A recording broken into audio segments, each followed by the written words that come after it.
Hello and welcome to the Nash Tackle Off the Hook podcast. Just to make you aware, this podcast may contain some explicit/offensive language, and if that's not your thing, you don't have to listen, but I have given you a warning.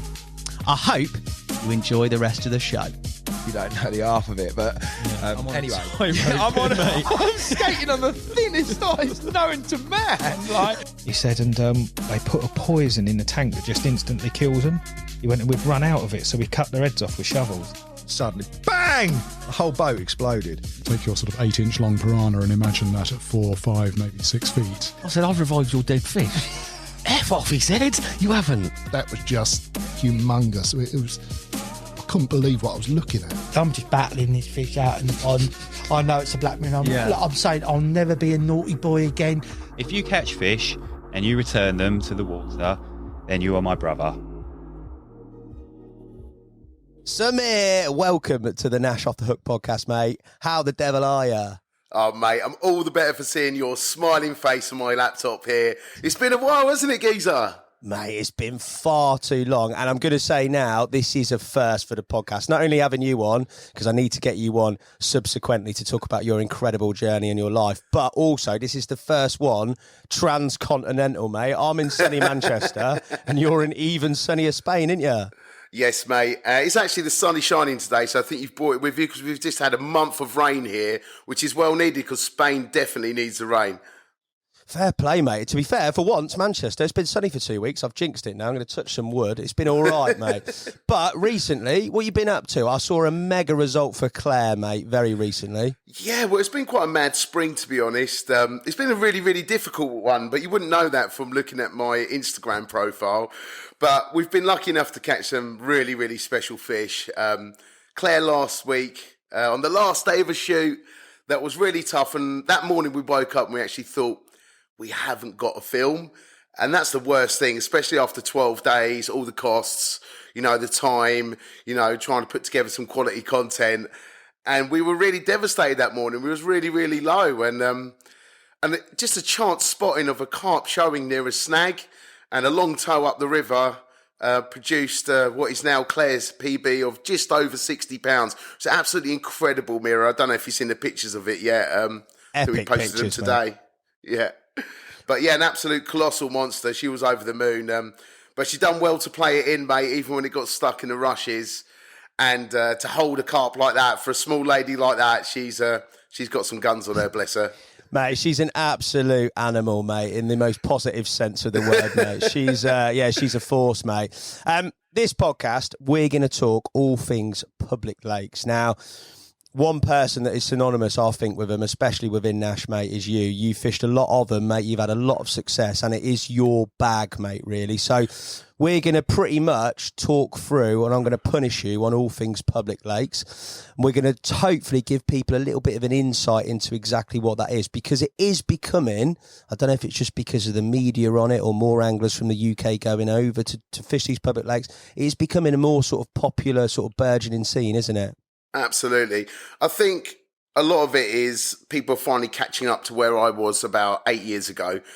And that's the UK scene is very saturated. It's very busy. A lot of commercial venues. A syndicate is really expensive to get on a good one now. Club lakes are horrendously busy. Day tickets also horrendously busy. And I think angling for most people, certainly for me, is about escapism. And I think we're starting to lose that a bit here in the UK. I don't feel like when I was fishing in the UK, I didn't feel like I was really escaping to anything when I was going fishing. But public fishing on the continent definitely offers all of that. I'm not saying that all the lakes are going to be quiet, because a lot of them certainly ain't as the popularity of public fishing is sort of increasing. But for me, it's the closest thing to getting away and escaping, and it's something that I've really come to enjoy over the recent years and almost become obsessed with, to be honest. Mate, you can see it. I love watching your content, mate. Sipography, our channel, wherever I see it, mate. That it is sort of, as you say, that great escape, that adventure, that whole sort of different element because I do predominantly 99.99% of my fishing is the UK scene. So yeah, mate, it's a complete contrast to that on so many levels. On a very basic level, for anybody who hasn't ventured into that world or doesn't know about it, explain to me in essence what a public lake, what constitutes a public lake, mate. Well, a public venue constitutes a lake, waterway, river that you don't have to pay to fish. One that you can just go and buy your carte de pêche if it's in France, or your license in Belgium, Spain, Italy, whatever country on the continent. And once you've bought your one rod license, you can then go fish that lake for free. Well, not for free, but for no additional cost to your rod license.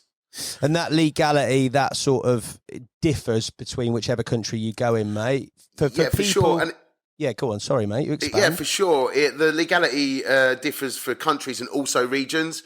So, especially in France, you have a lot of departments. Each department kind of has its own rules. And the carte de pêche can be very, very hard when it comes to enforcing them rules, especially with the Brits, as we're kind of like invaders and they're not so keen on us so much, especially since Brexit. So you really need to be aware of the rules of the lake that you're fishing, the department. A lot of places, certainly more so in the south of France, don't have any legal night fishing. And also in Spain, there is actually no legal night fishing, although you can roll the dice and take your chance if you're a little bit of a renegade like myself. Fair play. So for information on all that, because I think the key thing for people is that they're going to go out there covered and not try and blag it, really. Is all those sort of carte de pêches for various different countries, is all that information available pretty readily online? Certainly for France, which is obviously the most popular destination for carp anglers here in the UK, and also for Holland, Belgium, Germany, because undoubtedly France has the best carp fishing. Even though I live here in Spain and I love it very much, for the size of carp and the abundance of giants, I don't think there's really anywhere else that compares to France in a way. So I guess most people's sort of first try at public fishing would be France.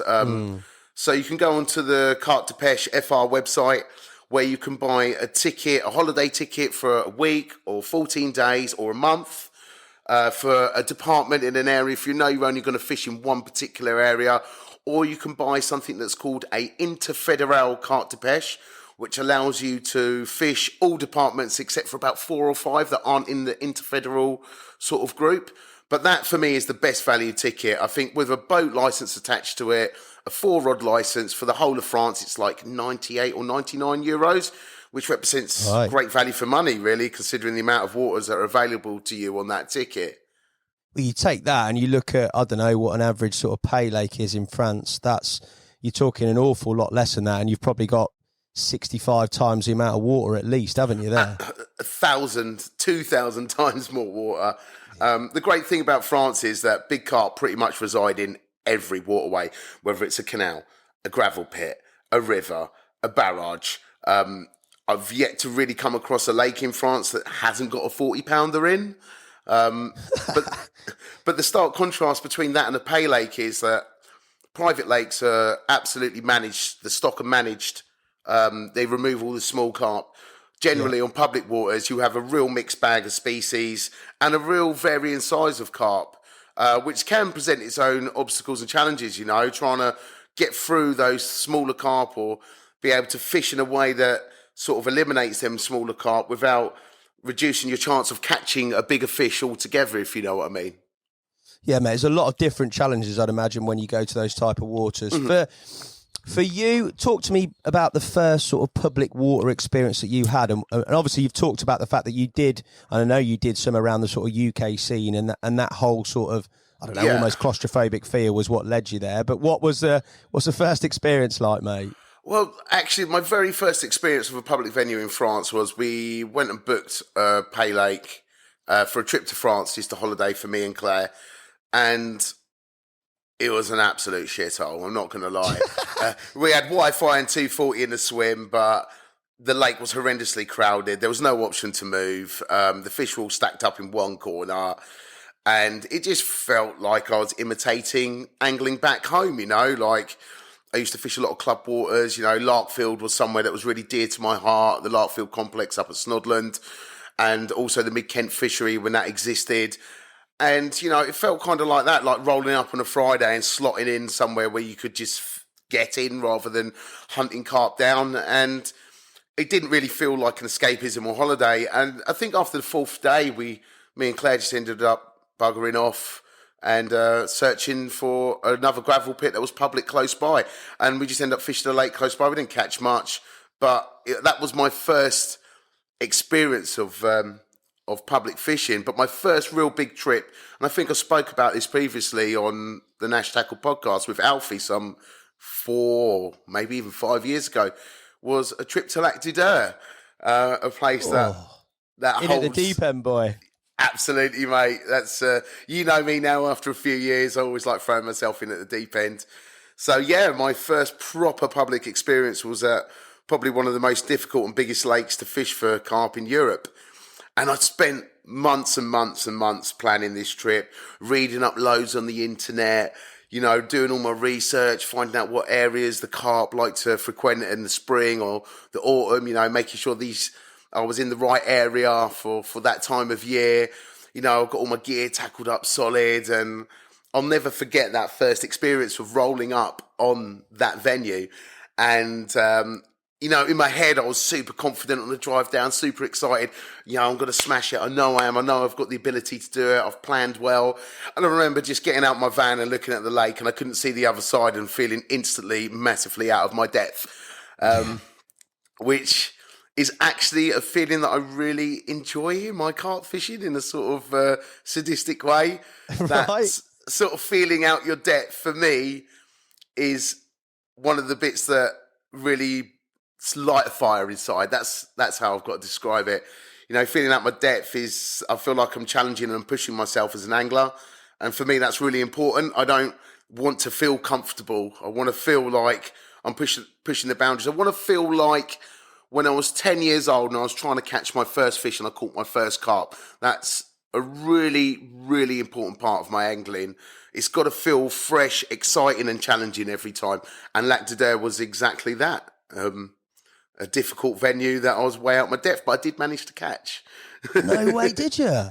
I did catch, yeah. So we was in a swim because unfortunately with Lac du Dour, even though it is a public venue, because of the fish thefts that have occurred over the years, yeah, which are pretty well documented by myself and other people as well.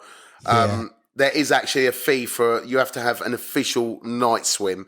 So before they used to have a night zone where everyone could crowd into, which is like a bivvy city, which was horrendous. But then people were fishing other parts of the lake illegally and stealing carp. So in Lac du Dour now you've had for quite a number of years now, you have to book an official light swim and pay a fee, although it is still a public venue. And what that does is help fund the vast and number of garde de pêche that patrol the water, because it's such a big water. It's like, I think, 11,000 acres or something like that.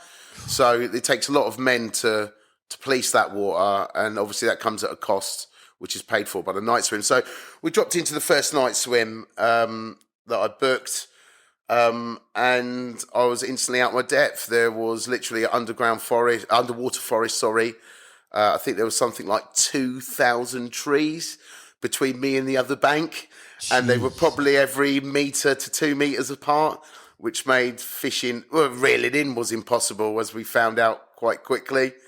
After 3 days of fishing in that particular spot, I realised there wasn't really any carp in that area. Even though I probably had about 100 acres to myself, it was devoid of fish. I never see anything on the echo sounder. I didn't really see any show, apart from a great distance where I was unable to fish for them. So I jumped in my boat and went for a search around while Claire minded my gear.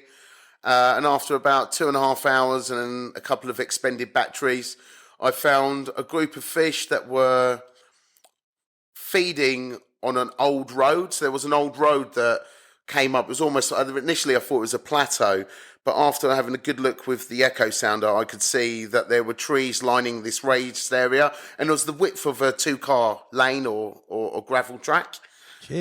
So following it back, I actually see where it left the lake and come out, and there was actually a road entering the lake. So I found all these bubblers that were fizzing away amongst the actual roadway itself.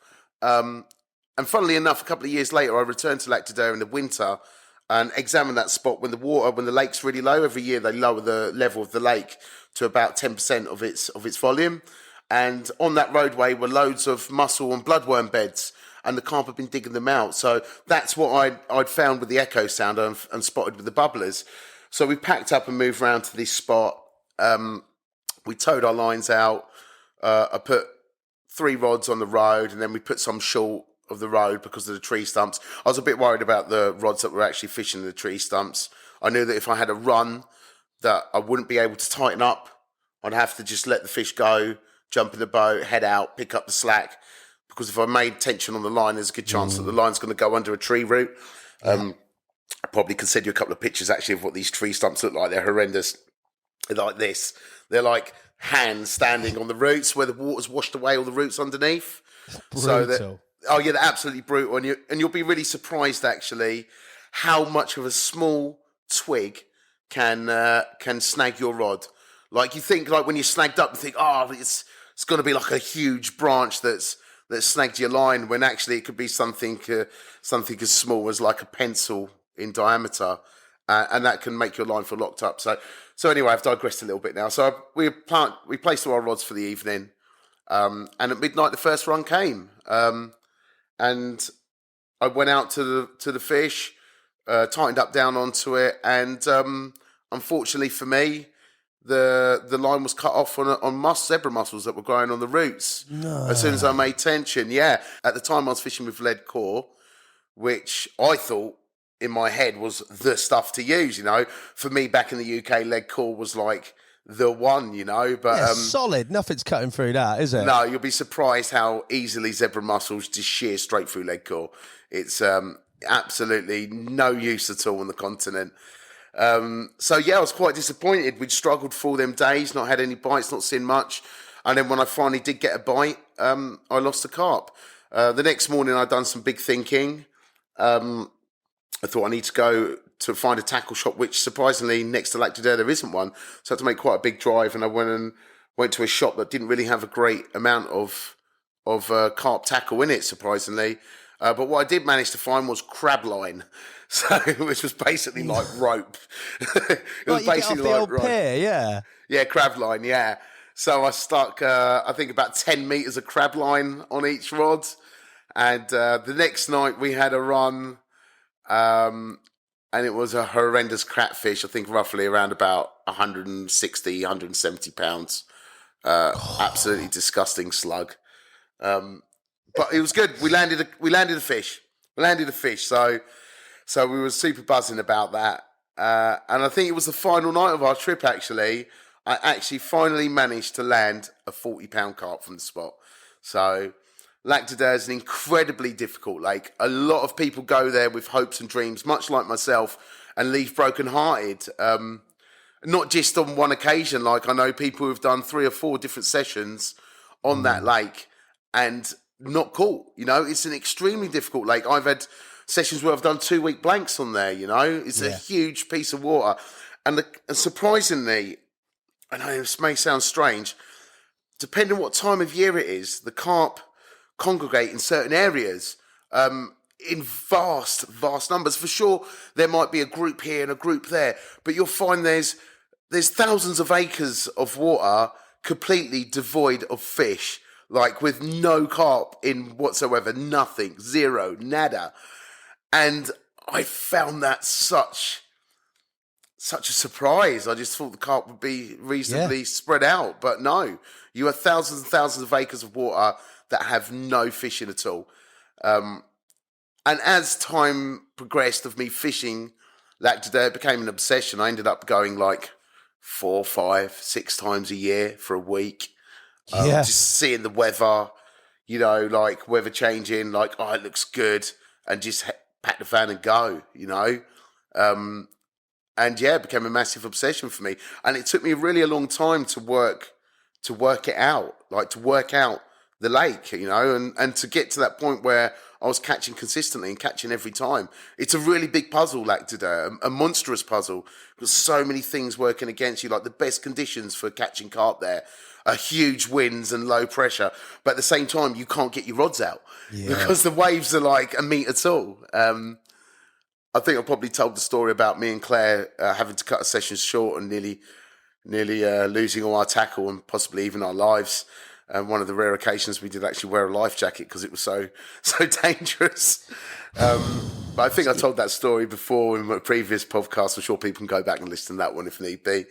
But yeah, the dangers of fishing large inland seas, were quite surprising, and people die every year at Lac de Der fishing that lake. Every year someone dies. I've seen even in obviously the bits that I've seen that you've put out, like the conditions can change so quick, and they can be from 1 minute looking like your textbook beautiful chilling out holiday to something where, oh my days, if I go out in this, it's all over Red Rover. There's a reason for that, though, as well. So Lac de Der, you've got Lac de Der, Orient, Amance, and Temple. They're all quite close together. Yeah. They're all big sheets of water.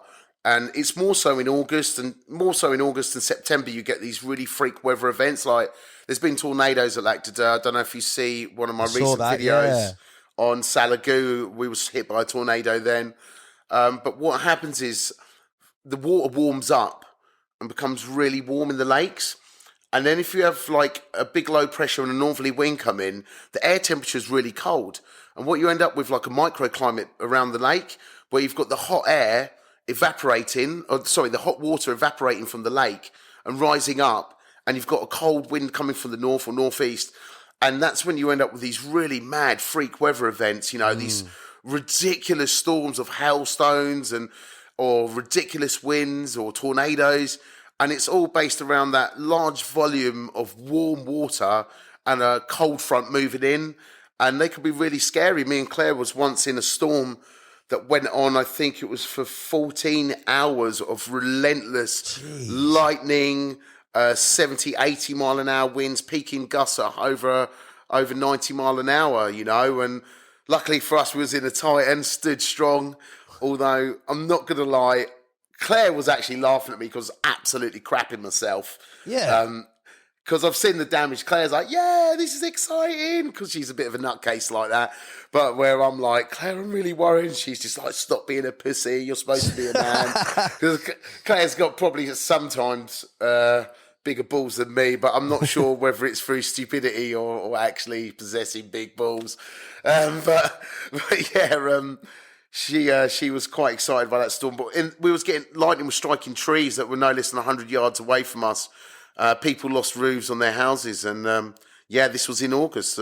One of these freak storms caused by a northerly wind and a low pressure. Like you say, mate, you got to have your wits about you with regards to it all, because as you say, and I've seen on a lesser extent the stuff that's been filmed, what's happened. I saw that tornado on a recent video of yours. It is savage, but thinking about it, putting myself in your headspace, on de Der, that first trip, those runs, the buzz when that rod goes off on that sheet of water must be ridiculous. Your heart's in your hands. It could be £100 carp.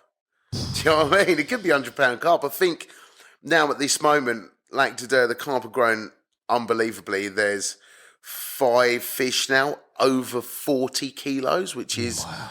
If you do the maths, I think that's around like 90 odd pounds or 100 pounds. One of them's 46 kilos. The big girl, the one that we rescued, the one that you put back, returned. Yeah, well, not just me, all the local anglers. Yeah, from Lac de Der, the Guard to Pêche, Geo from Monkey Climber, a big team effort from all the regulars and the family of Lac de Der. The people who fish Lac de Der regularly. We're a community of the best anglers and the craziest anglers from across Europe, the guys who frequent the lake regularly. We are friends, because there's not many people who are as crazy as us to keep coming back and fishing this lake. But yeah, like you said, when you get that first run, your heart's in your hands. You're trembling. You don't know what it's going to be. It could be anything. Mate, it sounds absolutely epic. I can't believe I haven't been out and done a bit, to be fair. But one day I definitely will. Always probably welcome to come with me, mate. Yeah. Always welcome. Even before I said it. In terms of, like, back to general public lake fishing. Now, there you referenced a few things. You referenced boat work. You obviously referenced crab lines and tackle and various other elements that sort of you adapted to and overcome. For you, like, that's a big step when I think of UK fishing over to the Dare, in at the deep end. Would you say that that style of fishing, that boat work, the echo sounder work, all the other bits, did that all come pretty naturally to you, or was there an extensive bit of research and testing before you went out there? Well, I'd done quite a bit of boat fishing back in the UK. As I said earlier, Larkfield Complex up at Snodland was very dear to my heart. And there was a number of lakes there that you could use a boat on, Roden Islands. I also fished a giant gravel pit that I really can't name back in the UK that has no fishing on, which was a place that I really cut my teeth for that kind of fishing with the boat, that and up at Snodland. So by the time I headed out to Europe, I already had boat experience, boat knowledge. I knew what equipment I needed because it was the same stuff that I had back in the UK. Just with obviously stepping up a bit of the terminal tackle, changing the line as well, stepped away from like 20-pound braid and went up to like 40-pound low diameter braid. Sort of jogged on the lead core in favour of like a mono snag leader, because that's one thing that is really noticeable. When I first was fishing in Europe, and I was using braid and like a braided leaders as well. You have no stretch. And you wouldn't believe how many fish you lose by not having that stretch in your line. So 10 metres of snag leader, mono snag leader, like the one we do, the heavy duty snag leader from Nash. Yeah. It has quite a bit of stretch in it. So that acts like almost like a shock absorber for when the fish are really, fighting those big, jagged, hard runs, the big shakes of the heads where they're like, whoa, that sort of takes that out of it, because we're using short rods as well in a boat, which is really important. It's nothing worse than a boat. Like when I first started, I was using 12-foot rods, and you have to, when you're in a boat, you're like this, you're trying to put one arm over here and stretch the net out as far as you can. And obviously space in a boat, you don't want a net with a really long handle. Lucky for us, we've got the scope range with the telescopic handles, which are an absolute must in a boat. Like, they are an absolute game changer for me when I came to Nash using the telescopic scope landing nets, just saving the space in the boat and being able to extend them. But having the shorter rods, 10 foot, I started off using 9 foots, but I've actually used 10s now in case I have to cast, because you get that little bit more range with a 10 foot. But yeah, it just makes it so much easier because the fish arrive closer to the boat, so you don't have to stretch out. So you can comfortably land with a telescopic landing net and a 10-foot rod. So you haven't got to be all like disjointed, out of balance, leaning about trying to land a fish. And that's important because balance in a boat is critical. Yeah. You don't want to fall out your boat while you're trying to get a fish. Because let's face it, if you've got a big carp on the surface, you're trying to net it, maybe you're not quite thinking about your safety so much. You're thinking about getting that fish in the net. No, 100% not, mate. With my little T-Rex arms, mate, if I had a big old long rod and there was a 60-pounder wallowing on top, mate, I'm going straight in there regardless of safety, mate. Do you know what I mean? Absolutely. Whatever I need to do. And things can happen really quickly. When things go wrong, they go wrong quick. And that's something really to consider. So by having that shorter rods, a telescopic pole, a telescopic landing net, that gives you that much more balance, not having to stretch out and make yourself in an uncomfortable position, keep your balance in the boat, and it adds to the safety of landing a fish and being in the boat. Obviously, there's an absolute myriad of different combinations of tackle, rods, boats, life jackets, engines, all sorts of things that you could possibly take. Going back from that, for you, obviously information on these public lakes and knowing maybe where you're going to start or where you're going to go and fish is critical to a lot of decisions that you're going to make. Yes. How does that information source sort of come to be for somebody who's going out there? How do you find out about specifics? I'm going to give away now one of the most valuable internet tools for planning an overseas trip.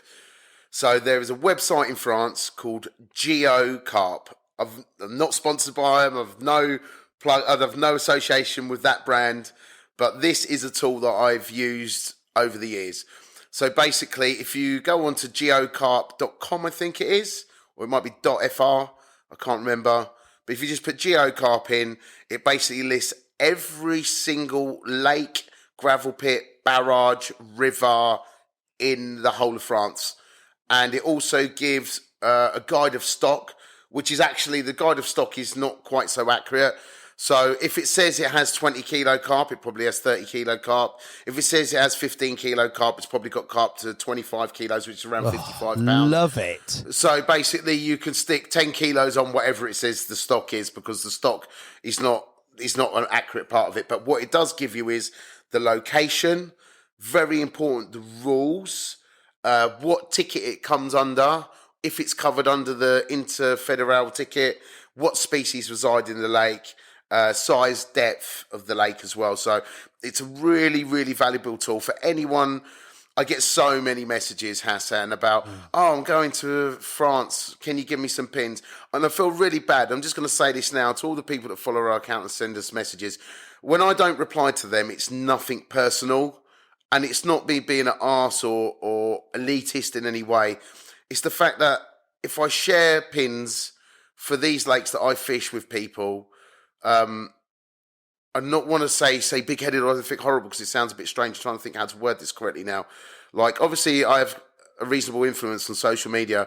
If I start giving these pins away to everyone, these lakes are going to get busy. And whenever I go to a lake anywhere, I always give local people my time. I always talk to people, especially local people. I give everyone my time. If someone rolls into my swim and wants to talk to me, I'm never arrogant. I'm never snobbish. I never try to cut the conversation. So I'll always engage with people and talk to them about carp fishing, because I love carp fishing. So I make a lot of friends on the continent and around lakes. And for me to give pins away to people that I don't really know or only speak to on Instagram would feel like a betrayal to someone that I've actually met. And for me, that's important. Yeah. It's important to, and this is something I've got to say to everyone who's watching this, who's thinking about going abroad. Respect the local people. You know, this is their lakes. You're coming from far. You're coming there to fish on someone else's local water. Respect people, mate. Take your litter home. Don't be rude to locals. You know, try to respect the rules on distance. You know, try not to fish too close to other people. You know, it's very different, like in the UK. Someone could set up 20 metres away from you in the UK. It's not a problem, because some of the lakes in the UK, the swims are only 5 metres apart. Now, as a general rule of thumb in France, 100 metres is a respectable distance to fish from someone. So don't think because, oh, look, there's a space 20 metres away from someone to go set up next to them. Don't do that. It's not correct etiquette. The etiquette is different. You need to put distance between you and other people, because generally everyone's using a boat and fishing more distance. So for me, respect is important, and that's the reason why I don't give pins away. But now I've just given you geocarp. You can all look it up yourself instead of asking me. Mate, that's an edge, mate. That is unbelievable that there is something out there that's a resource like that. That answers a lot of questions if you're going and planning a trip straight away, because otherwise, I'm thinking, do you go to some French anglers? Would they even know the venue? How do you go through social media? Like you say, try and punish somebody for something, but it is all potential, and there's nothing really tangible out there. Anybody can give you any sort of information. That sounds like an absolute edge, mate. So fair play. Honestly, mate, it's one of the best resources. When I lived in France, it was fantastic, and I used that website for years. It's one of my favourite websites when planning a trip in France. But it's an absolute edge, and I highly recommend anyone that's planning a trip to France, a public trip, to go and check out Geocarp and not message me. Nice. Talk to me about tackle then. Let's break this down. We sort of reference 10-foot rods. I'm guessing they're 3.5 pound test curve rods. Absolutely. Yeah. Reels, lines, let's go down that, and hardware. Let's start with all that stuff. What you generally take in? So for me, large capacity reels are a must. At the moment, I'm using the GTLs, and Claire is using the 8000 LRs, which for a budget reel, I tell you what, they have been through the wars last year, and they are absolutely working sweet still. I think they're about half the money, or even less than a GTL. Not trying to say don't buy GTLs. The GTLs are absolutely beautiful. The drags on them, I'm absolutely in love with the drags on them. But they're both them reels, the 8,000, is it 8,000 or 10,000? 10,000's the big one, 8,000's the little one. 10,000 LR's the big one. Yeah, and the GTLs are an 8,000, are they? Is They're that an right? 8,000, yeah. Yeah, that's right. So both them reels have huge capacities. With the line diameter that I use, which is a 40 pound 0.17, I can get about 600 meters on each one of those. Right. So high capacity reels, not for every venue, are going to be a must. But when I initially first started fishing in Europe, I was using my SS3000s, which hold about 350 meters of a similar line. And very quickly, I realised that they were not the tool for the job. In England, they're like the big pit, me SS3000s, me Tawneys, like, my super cult reels, because I was a bit of a Neville, old Dower sort of geek. Yes, mate, I was an absolute geek for all classic tackle. I used to collect classic tackle. I was a bit of a yeoman's goon. But, no, I don't see that, mate. I thought you'd be like, from what I see, and this is a judgment call, tackle is probably the minimal consideration with regards to what goes in there, what it looks like anyway. It's just its functionality. Mate, remember that I cut my teeth on the Kent Circuit Waters. True. And the Kent Circuit Waters, we're all too cool for school in Kent. You know, a bit like the Reading posse or the Yateley crew of old.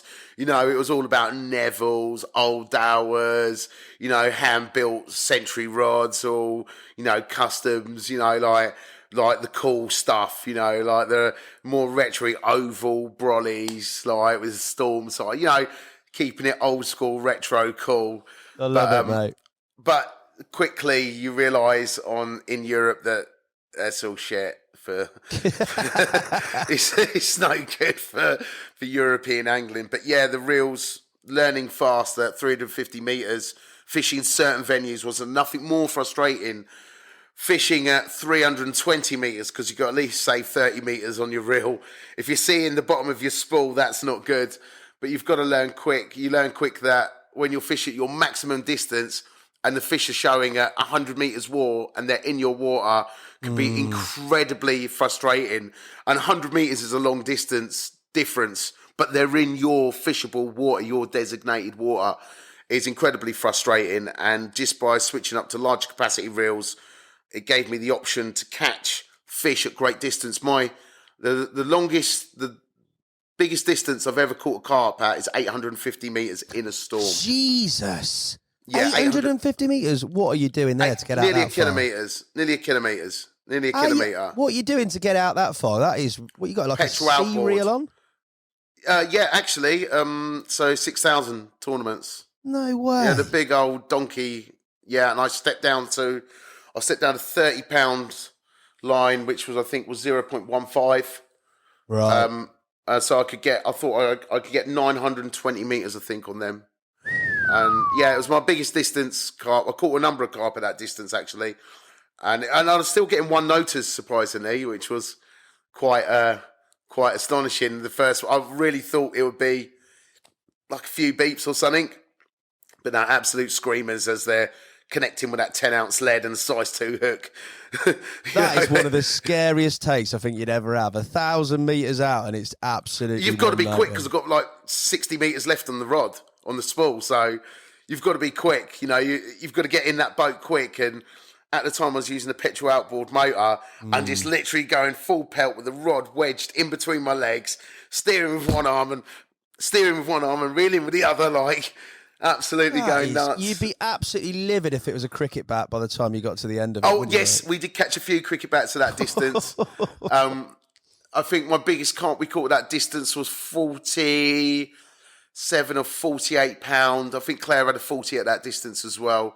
But it's, to be honest, Hassan, you're not trying to reel them in from that distance. It's not possible. The fish could kite left or right, you know. There's a lot of underwater obstacles. That's not going to happen. You've got to just get out to the carp as quick as you can, motor out to the fish, and then once you're above, really all you're doing is taking up the slack in the line, just keeping a steady, not hard tension, but just enough tension, you know, so the fish can't, you know, spit the hook out. And you're just getting out to the carp, getting out to the spot, And then once you're above the fish, that's when you play the carp. That's when the battle begins. You know, getting out to the fish, that first bit, the run, connecting with the carp in the boat, and the fight begins when you're above the carp. You're basically re-spooling as you get out there, and then you deal with it, mate.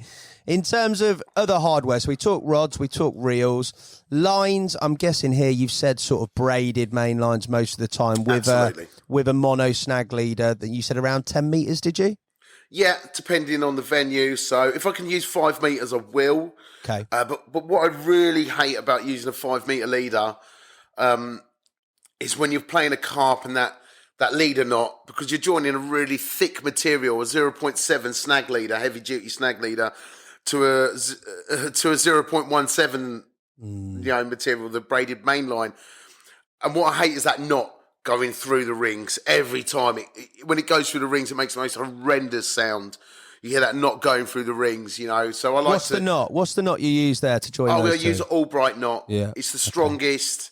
For me, the way it cones as well, because the way you whip up, it makes it pass through the rings a lot better. It's very, very strong knot if it's tied correctly. Very important to tie it correctly. So for me, when I'm whipping up, so you make a loop with the larger material. Yeah. You pass the line through the loop, and then you whip it up, the doubled over piece of material 9 times. When I get to the end, this is really crucial for me because I didn't used to do it in the beginning. You wet it down really a lot. You've got to wet it down really a lot. And then you whip 9 times back through, and then back through the loop the same way you went through in the beginning. Yeah. And then you pull down equally on both pieces of the main line, and you have to kind of massage it down a bit to get it to bed down nice. But putting the time into making sure that knot is perfect is the most important thing. You're fishing with a really long leader. The last thing you want is for that knot to give way, and a fish is potentially trailing until it's able to get rid of the leader. It's really I can't emphasize how important that is to get that knot right. In the beginning, I was using a double back-to-back grinner, also a very strong knot. But the problem is with the mono snag leader, it's very thick, so it's very chunky knot. And I actually had one time that going through the rings, the grinner come undone.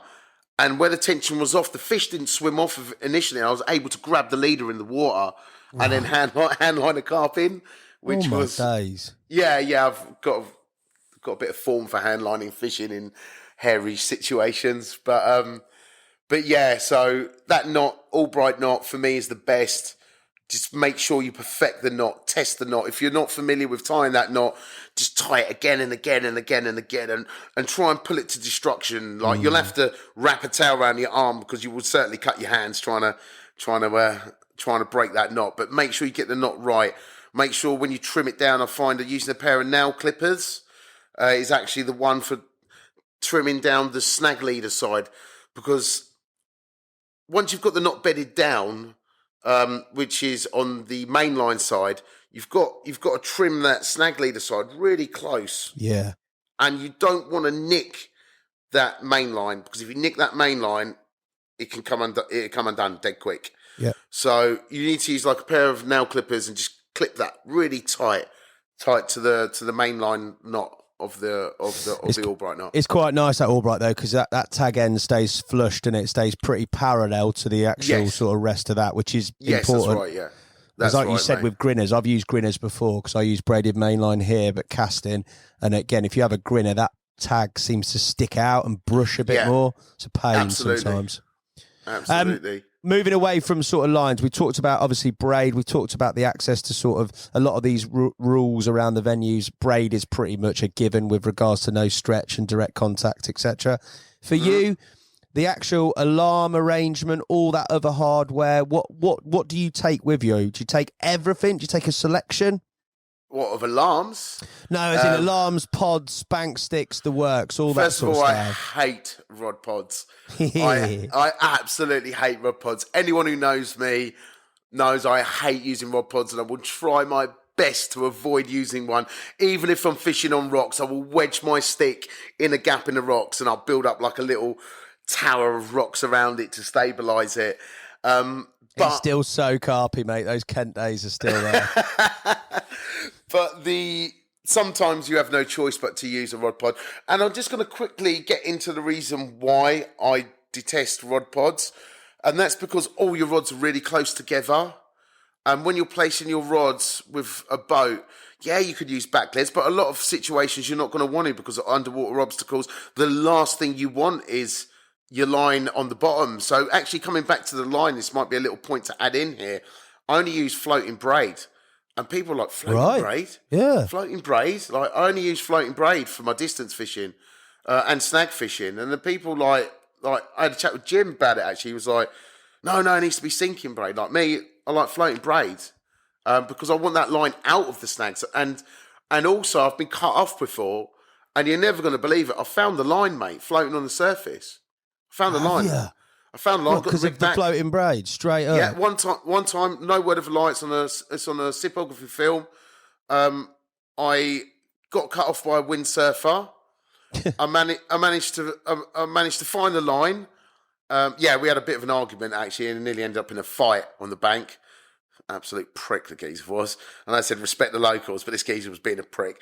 I got cut off by a windsurfer after shouting at him. No, I'm playing a carp. I'm out in the boat, heading out to my spot.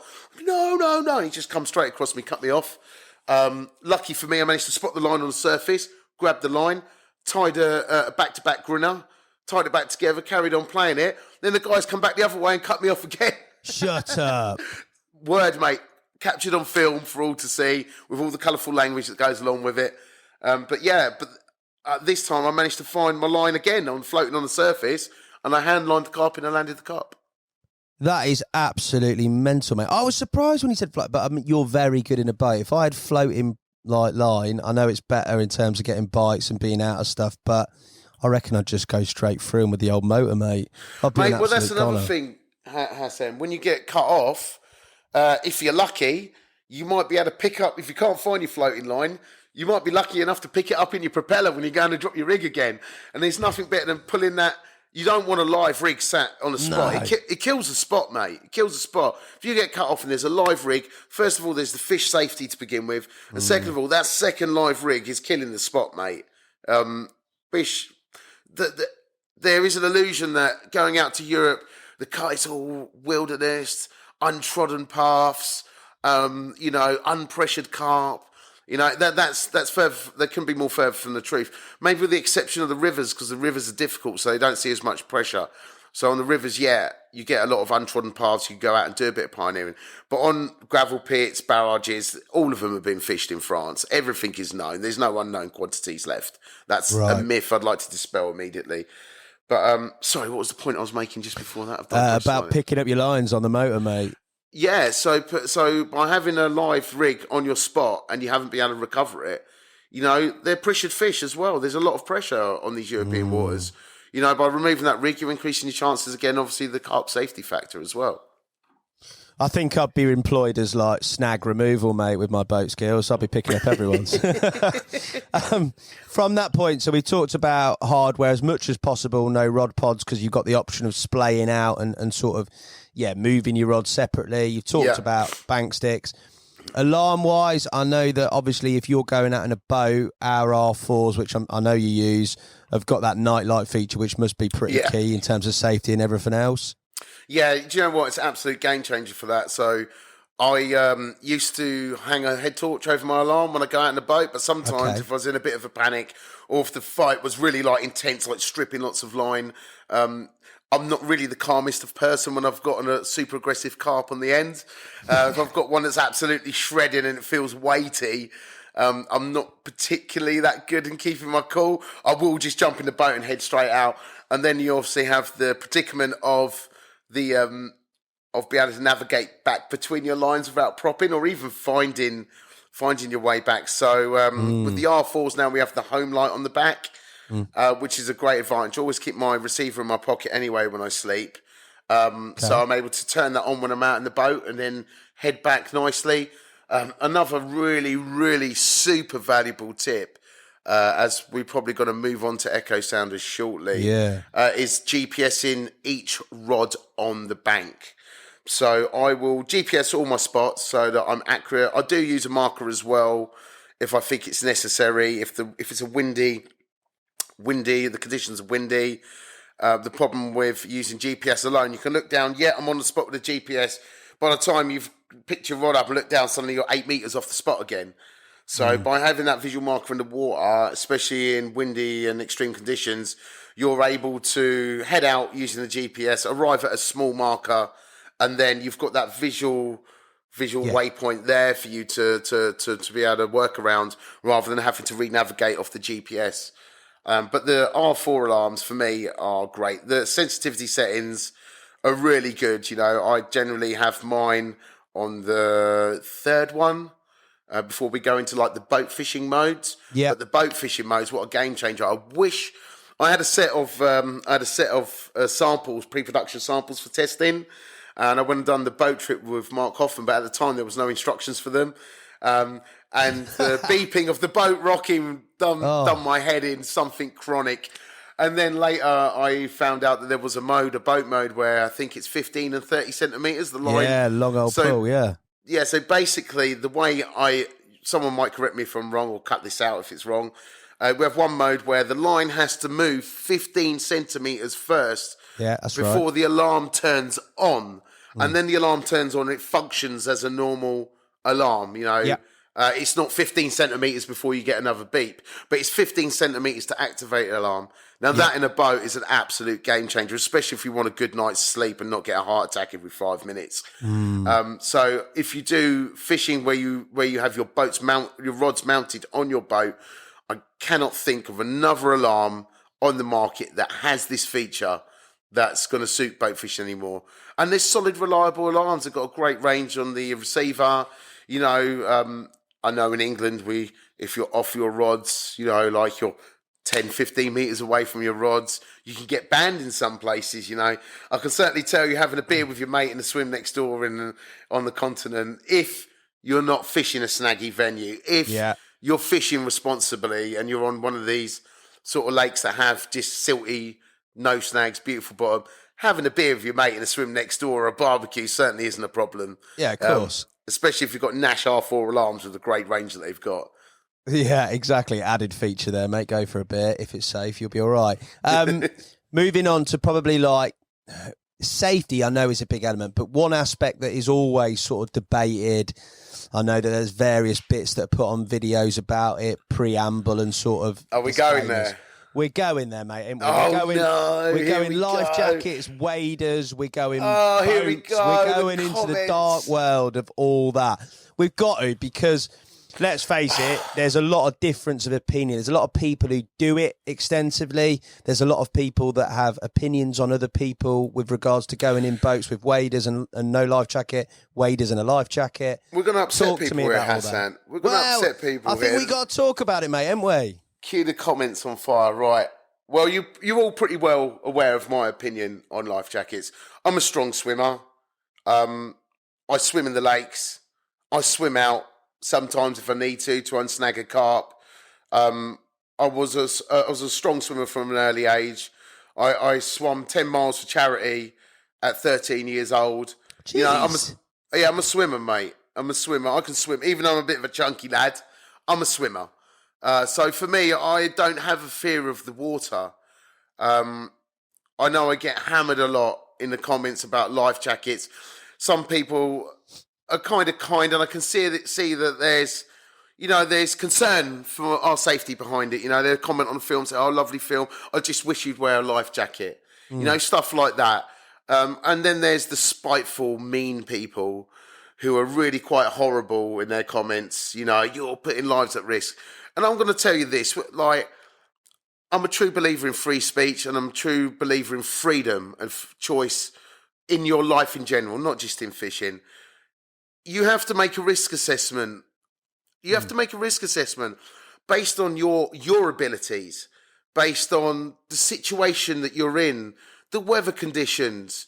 There could be loads. If I'm on a tidal river, I'm wearing a life jacket because if the tide's moving, You know, I might be fighting against the tide. I want a buoyancy aid, not so much a life jacket. I never wear a life jacket. Buoyancy aid is what I prefer to wear if I have to wear one.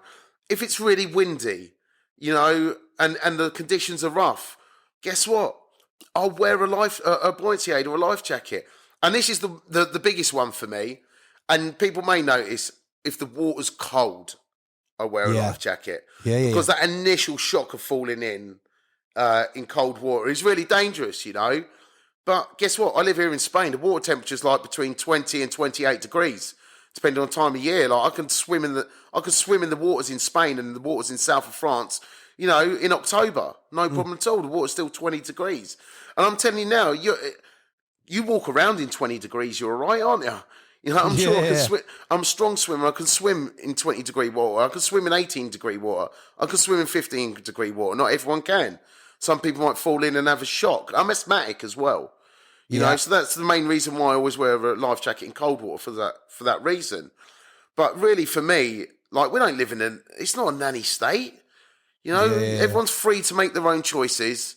And my choice, based on my ability as a swimmer, my judgment in a boat, is if the conditions are right and the water's warm, I'm not wearing a life jacket. Why am I going to waste time when I've got to run, potentially a fish going to snag, putting a life jacket on? That's my personal judgment call. If it's warm, I don't want to be sweating my tits off in a life jacket. I'm not going to wear one. Like one lake in France, every morning, I used to swim across the lake and back when I was on some fitness buzz. I used to swim across the lake and back. And I got inspired by a boxer. Every morning he was swimming and we had a good chat. I've really become friends with this guy. It was a lake that was near a house that me and Claire rented when we was living in France. And he was an Algerian boxer and he used to swim across the lake and we was talking about it. And I love swimming as well. And we used to swim across the lake in the mornings together. You know, not anything gay or anything, but just because he was a cool guy. You know, we were both immigrants. I was an immigrant to not an immigrant, but I'm from immigrant heritage, and he was also second generation Algerian. So we had a bit in common, spoke perfect English. We used to chill together, have a coffee in the morning, swim across the lake together. And then why am I going to then put a life jacket on to go drop my rods? Why? It doesn't make any sense to me. It's not logical.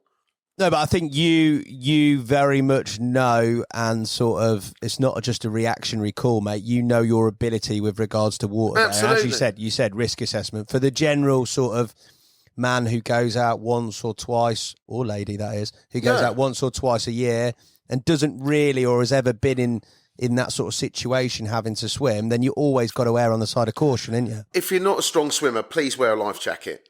If the weather conditions are not easy to swim in, please wear a life jacket. If the water's cold, please wear a life jacket. If you're scared, please wear a life jacket. What else can I say? Yeah, you know, what type of life jacket, mate? You said buoyancy aid there. Yeah, but that's because I'm a strong swimmer anyway. So, you know, I wear a buoyancy aid. That's all I need. Like, to be honest, the buoyancy aid, if you land face down in the water and you're unconscious, buoyancy aid won't help you. It won't right you back. No. You know, but this comment that I often get is, well, what if you hit your head and went unconscious? Hit my head on what? I'm in a rubber boat. Or I hit my head on a bucket that's in the bottom of my boat and then bounce out the boat and fall in. Chances of that, you're probably going to win the lottery before that happens. Hit my head on a soft plastic housing, you know, like, come on. Like, you know, it's... People always find a reason to put you down for not wearing a life jacket. And I'm just saying, you make your own decision based on your ability and how you feel about it, you know. Don't be stupid and reckless. If you're not a good swimmer, please wear a life jacket. But if you're if you're a swimmer and you swim in lakes or rivers regularly, and you know there's because fresh water is less buoyant than seawater as well. Yeah, something that people don't often realise, that you float a lot easier in the sea than you do in a river or a lake. You know, and obviously with a river you've got currents as well. So, but if you're an experienced swimmer, then why would you bother? Yeah, fair dues. The wader debate. I know you've done a test, haven't you? You jumped in a pool, haven't you, mate, at your place? Jumped in a pool. Elliot's done a wader test. That's right, Ella's as well. The first people to do it, I believe, was KVO, Mark Hoffman and Pilar. And legends. Do you know what? I couldn't get myself to sink in a pair of waders, even with the waders filled up to the top. Like, I actually thought with the waders full, you'd sink. Yeah. But you're not. You don't. It's a complete myth. that you're going to fall in, your wader's going to fill up, and you're going to head to the bottom of the lake. It's an absolute myth. In a river maybe, because the current, it's going to act like a big sail. Yeah, you know. of course. So in a river, waders is sure has added element of danger that people should absolutely be aware of. And I think it'd be irresponsible for me not to talk about that, because the problem then in a river is that the waders open up and catch the flow, and it acts like a sail, and it'll tear you down the river. You're gone. Yeah, which nobody wants.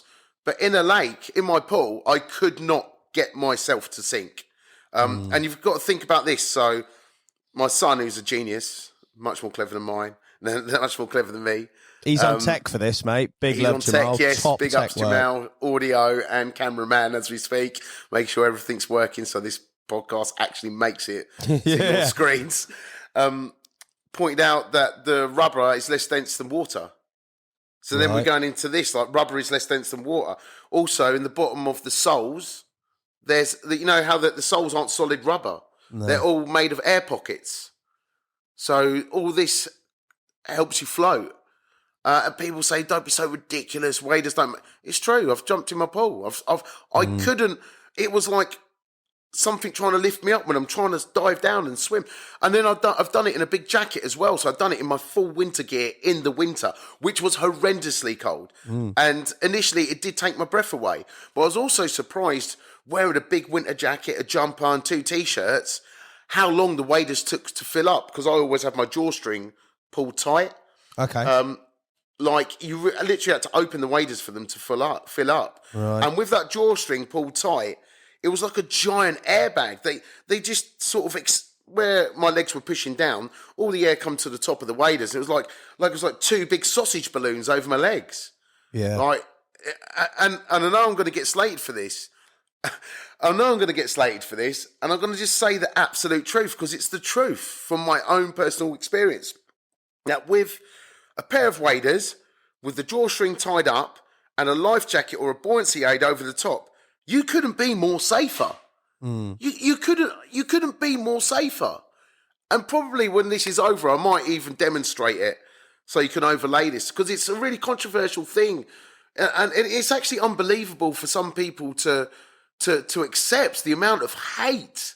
You know, like, we know carp fishing can be toxic, but the amount of hate, Hassan. It is definitely, hence why I've brought it up, mate, because I don't like to pull any punches with regards to areas that we go into, but the amount of general sort of opinions, negativity and sort of slander in some regards around this Disgusting. topic it's just, I don't know. It's difficult. It's very hard to say because I haven't got any experience firsthand. You have. There's various others that have done similar things. But essentially, I think that the main point that people can take out of it, and we do it in the videos, you do it in your videos, in any video that sort of sees it, there's always disclaimers around individuals doing whatever they do. And we take risks a lot of the time. We take a risk a lot of the time when we go fishing. A lot of us climb trees. We all know incidents of people who've fallen out of trees and hurt themselves. But essentially, if you were in any way, and this would definitely be me, in any doubt, uncomfortable, uneasy, not assured, then do the most common sense thing, which is to err on the side of caution. If you're experienced, you've been there, you've done it, just like tree climbing and all those other things, fair play to you. You take your risks and you know the risk. If you're not, stick some life jackets on, buoyancy aids on, whatever you need to do. Don't have your waders on if that's what you feel is correct, and err on the side of caution. And I think that's all that you can really say about it. I don't think you need to detract that negativity. It doesn't need it. No, and it would just be nice if people could live and let live. You know, like, and what I mean is some of the comments are quite hurtful. You know, we've been called I've seen it. Real bad names, you know, in the comments over life jackets. And really, at the end of the day, it's my life. You know? Yeah, fair dues. We'll move away from the negative world of waders. We'll go. Exit We're going to go boats. Echo. Let's talk. Well, you've just got to consider what venue you're going to be fishing to choose the right boat. You know, I think the boat that's most suited to most people would be the 240, because if you're one man fishing alone, you can get your kit in for a few days. If you've got to travel by boat, you know, to a spot like an island or something to fish off, then you can get a one-man kit in there and probably about 4 or 5 days food, depending on, obviously you're not going to be able to take everything, including the kitchen sink, but for like the most general purpose boat for me, it's the 240. You can use it on small venues. It's not too big to get blown around, you know. It's not so big you're going to be like a Titanic sailing down an intimate river. Yeah. So for me, the 240 is great for gravel pits. It's great for everything. Like the 240 for me is the boat that I use to drop all my rigs pretty much everywhere. For me also, the Nash boats have a slatted floor, but you can buy a... people are going to hate what I'm going to say next. You can buy an air deck. And the reason why I like the air deck is because that blows up really hard and it creates a solid floor that doesn't move. So I'm able to stand up in my boat, which is what great. What are you doing to me here on the comments? When you Absolute goner. I love standing up in the boat. Okay, yeah, it's not the safest thing to do, but certainly when you've got that air deck, the whole deck is rigid then. So you know, you might want to peer down into the water. I don't recommend playing a fish standing up because if your line breaks or you have a hook pull, you can fly back and go straight out. But when I'm trying to find spots or drop my line, especially if the spots are small, standing up and peering down into the water, having that little bit of extra height and be able to eliminate the glare more by looking straight down with a good set of Polaroids on, you know, can really be edgy when it comes to fishing those really small spots that big carp, as we all know, love to frequent. If you're doing something like Lac de Deux, where you've got to travel 2 kilometres, or you're on a big river and you've got to travel down river to get to a more secluded spot, you know, that's less trodden, you know, less pressure in a certain area, then I would take the 240 for deploying my rods, and I'd take the 320, and the air deck's not necessary for that, because the 320 I would literally just use for transporting my kit. So me and Claire, we're 2 people. We have the one boat for dropping our rods. The and 240. We have the 240, and the 320 is where we pack all our kit, all our bait, all our stuff in. There's actually, I'll give you another example of using a 320 boat. There's actually a lake in France that's days only, but you're allowed to camp beside the water. Now the fish are really active on this lake, and you have to be on them, and they show like fuck in the mornings. Like, they are booming out everywhere. Every morning they're booming out. So at night, I like to reel my rods in. I have my 240 for deploying my rods, and I have as much kit as possible. If it's not raining, there's no bivvy, I'm sleeping on a bed chair, I have as much kit as possible left in the 320. So it's like I use it like a wheelbarrow, if that makes any sense. Yeah. You know, when you're fishing off your barrow, when you're being active in the spring, like it's the same for big lake fishing as well. Apart from my wheelbarrow has been replaced by a 320 metre boat. So I keep as much kit in that boat as possible. And in the morning, if they're not showing in my area, I just quickly throw my bed chair on top of that, because all my other kit, every night I pack all my kit down. I don't put my rods away. I just leave them compressed but still built up together, and I lay them on the 320. So in the morning when I'm seeing them show, if they're in my area, sweet. Put my sticks back in, put my rods back on, get them out there. If they're showing outside of my area, all I've got to do then is just lay my bed chair on top of my 320 boat and all my kit that's already packed in it, hook a rope up to my motor, then I head to an area where I can angle for the carp. So that's how I like to use the 320, as more of a transport boat than an actual fishing boat, if that makes any sense. Oh, mate, it's a good system. It sounds like somewhere to store your kit, and it's pretty solid. So you're talking the mid-size and the big size of our boat life range, the 240, the 320. In terms of all the other accessories with regards to it, do you use our motors? Do you use a different motor? What type of motor? What we talking? So for travelling big distances, I have a bigger motor. Yeah. I have a 1 horsepower electric motor, and if gasoline motors are permitted, then I've got a 15 horsepower Mariner, which is absolutely racing, bruv. Yeah, big boy stuff. Yeah, but for deploying rods, I love my Nash motor. I use the biggest one we do, which I believe is 65 pounds. 65, yeah, mate. Yeah, and I tell you what I like about that motor is that it doesn't use a ridiculous amount of electric, and most importantly, more important than anything else, it's silent. It's so quiet. With the bigger 1 horsepower electric motor that I have, it's very, very noisy. So I generally just use that for moving. So if I've got to move, because I've got lots of power in that motor, I can just crank it open and we're sailing really quick rather than taking a long time to get somewhere. but the 65 is just so quiet. And the other thing I love about the 65 as well, being 65-pound thrust, which is quite a lot of thrust for an electric motor, I'm able to get out in like big winds and big waves, and it's enough power to push that 240 boat through them waves, you know. Because a lot of the difficulty, if you're okay, people are probably going to hate you shouldn't be fishing in meter big waves. The most difficult thing about launching in a storm is getting out against the breakwater, you know, where the water's breaking and the waves are breaking on the shore. It's getting out past that. Once you're out past those big breaking waves, like, it's not so bad. You could probably get away with a 50 or a 40 or possibly even a 35. But then you've got no chance with those lesser motors of getting through that, then breaking waves, mate. You need a big motor, powerful motor like the 65-pound thrust. And for me, it just ticks so many boxes. It's quiet. You don't have to, if you're fishing in calm water, you haven't got to go full throttle everywhere. There's no need. Just use half or quarter throttle. You know, so because you have that much more thrust, because the propeller's that bigger and the motor has that much more torque, you know, you can go out on a quarter or half power and you end up saving loads of electric. You don't end up cane electric, where if you've got a 35 pound thrust motor and you're going full chat, you're rinsing the battery. Because it's using that much. What do you take battery-wise? What are you taking? Like normal leisure batteries, how many are you taking here? I abandoned leisure batteries about 2 years ago. Oh. Main reason for that is that my back is broken. Right. And most of that is for carrying heavy boats and lead-acid batteries, mate. And probably 23 years in the automotive trade, working on cars and spraying cars and working in confined spaces probably didn't help with that either. And a couple of car crashes along the way.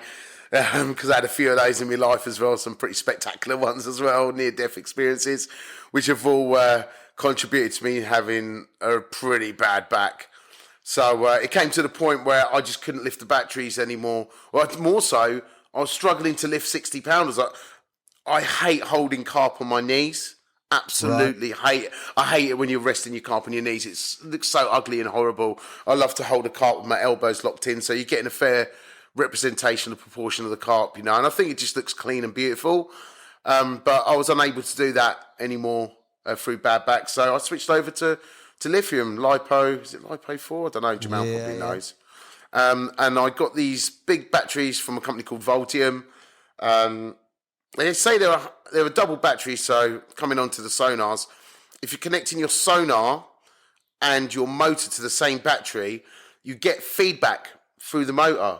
Yeah. Which impacts the quality of image that you see on the sonar, especially the side image, which we're going to talk about in a bit, which is one of the most valuable tools in public lake fishing. I was ended up getting feedback and not such a clear image or interference, or at depth I was getting more interference than actually a visualization of what the bottom's like. So working with Voltium, I asked them to build me a battery that had one giant battery for the motor, and a smaller battery to run the echo sound off, with 2 sockets and 2 volt indicators. And they built me these batteries, and they're unbelievable, Hassan. Me and Claire fishing 8 rods. We get 7 to 10 days use, depending on how many carp we're catching, out of one battery. Jesus. And that one battery probably weighs 2/3, because it's a big one. You can get a lot smaller ones. If I'd got one that's equivalent to a lead acid, it's probably 1/3 of the weight of a lead acid.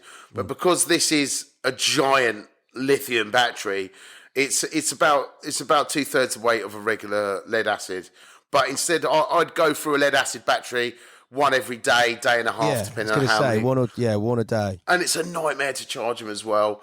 So having these big lithium batteries are so much better in the boat. And now also, a lot of people may not be aware, AGM gel cells are the minimum battery you can buy now, lead battery you can buy for fishing in Europe, as there's a European ruling that forbids lead acid because of the potential of them going in the water and then leaking acid and chemicals into the water and causing pollution and, you know, desecration of wildlife. So now you can't use a car battery or a lead acid leisure battery. You have to use a sealed AGM battery or a lithium battery. That is all that is permitted. And if you're spending the money on a sealed AGM lead battery, you might as well fork out a little bit more and get a lithium battery. And another really important thing is I've got a graveyard of dead batteries. I need to go weigh them in at the scrapyard and get paid for them, actually, because they have a value. So, but I have a graveyard of lead acid batteries that cost like 130, 140 quid each, and the amount of charge cycles are pathetic by comparison. After probably 100 cycles, the degradation is already happened. And if you run a battery all the way out, it will never charge to its maximum again with a lead acid. Never. As where with the lithium batteries, you have a comfortable 2,000 cycles of each one, which is, even for me who fishes a lot, is nowhere near. I think I've probably done 50 cycles of my batteries now in 2 years. So I think anything that's going to like give you that buffer and security is well worth it, mate. The last thing you want is to be running out and having to sort of make do or whatever it be. Yeah, for sure. And to be honest, in the long run, they're actually cheaper. Because the batteries last that much longer, you haven't got to keep replacing them all the time. You haven't got to keep charging them all the time because they hold charge for longer. And lithium doesn't have the same degradation of running a lithium out. It's not good to run it all the way out, but it's not as... It doesn't have such a negative impact as running a lead acid battery all the way out or an AGM lead battery all the way out. So if you could afford it, it will save you money in the long run buying a lithium battery. If you are fishing, I don't know, smaller waters, maybe a little river or whatever it may be, boat-wise, have you ever used the 180 or a smaller one in any aspect? Yeah. I haven't actually got the 180 from Nash. I've actually got a Fox one at the minute, but I'm waiting for them to send me one out. Yeah, no. It was a needs must. I needed a micro boat for something, but I'm waiting for Henry. Henry, if you're listening, I hope you've got that boat on order for me because I'm desperate to use it on my local river. But yeah, a small boat's great. If I haven't got to transport any kind of gear whatsoever, if it's a small waterway, small gravel pit, boats are permitted. If it's a snaggy gravel pit, where you could cast, but you're going to need a boat to go recover the carp because it's a snaggy venue. 180, great. Perfect. 2 buckets in there, my net, my echo sounder, my motor, myself, one person. Perfect, mate. Perfect boat. Any other bits and bobs for the old boat life range? Did you use the auto-inflate pump? That looks like a bit of absolutely, mate. Who wouldn't use the auto-inflate pump? Foot pump on that bad, but no way. Mate, honestly, I've been using auto-inflate pumps for probably 6 or 7 years now. Absolute game changer. What I love about the Nash one is how quickly it inflates. I've got a Fox one that is a bit slow, but one thing I noticed that when I got the Nash one was how quickly it inflates the boat. It's probably twice as quick as the small Fox one that I had previously. Right, let's go echoes, mate. This is a world that I am, well, to be fair, I've done a little bit in, but not a lot in. Talk to me as an absolute schoolboy about what I need to look at, the 2 displays, because you are, and everybody says it, an absolute G, to put a phrase, at using an echo, finding carp holes, where carp are, locating them. 8 years of using an echo sounder now. I'm pretty good with my echo. Even fishing with some of the best anglers in Europe, I'm always teaching people stuff. Like I fish with Mark Hoffman, fish with Alan, I fish with Mark Vusen, I fish with a lot of people, and I'm always able to show people something that maybe they didn't know about using an echo sounder previously. Not trying to blow my own trumpet or nothing, but I feel like I'm that good at it now. I can spot carp feeding holes, I can spot fish on the bottom, I can spot what is either a collection of stones or most of the time it's mussel beds on the bottom. I'm really able to use an echo sounder to great effect. And one of the most important things to have on your echo sounder is something called side imaging or side scan. It's the one where it basically shows the flat bottom and you can set how many meters to the left and right. And there's quite a complexity in setting this up correctly. And it's all to do with how deep the water is and how wide your beam angle is. Now, this is probably going to be way too complicated to explain here on the podcast without a machine in front of me and demonstrating it. And even then, unless you're sat next to me, it's a difficult thing to explain.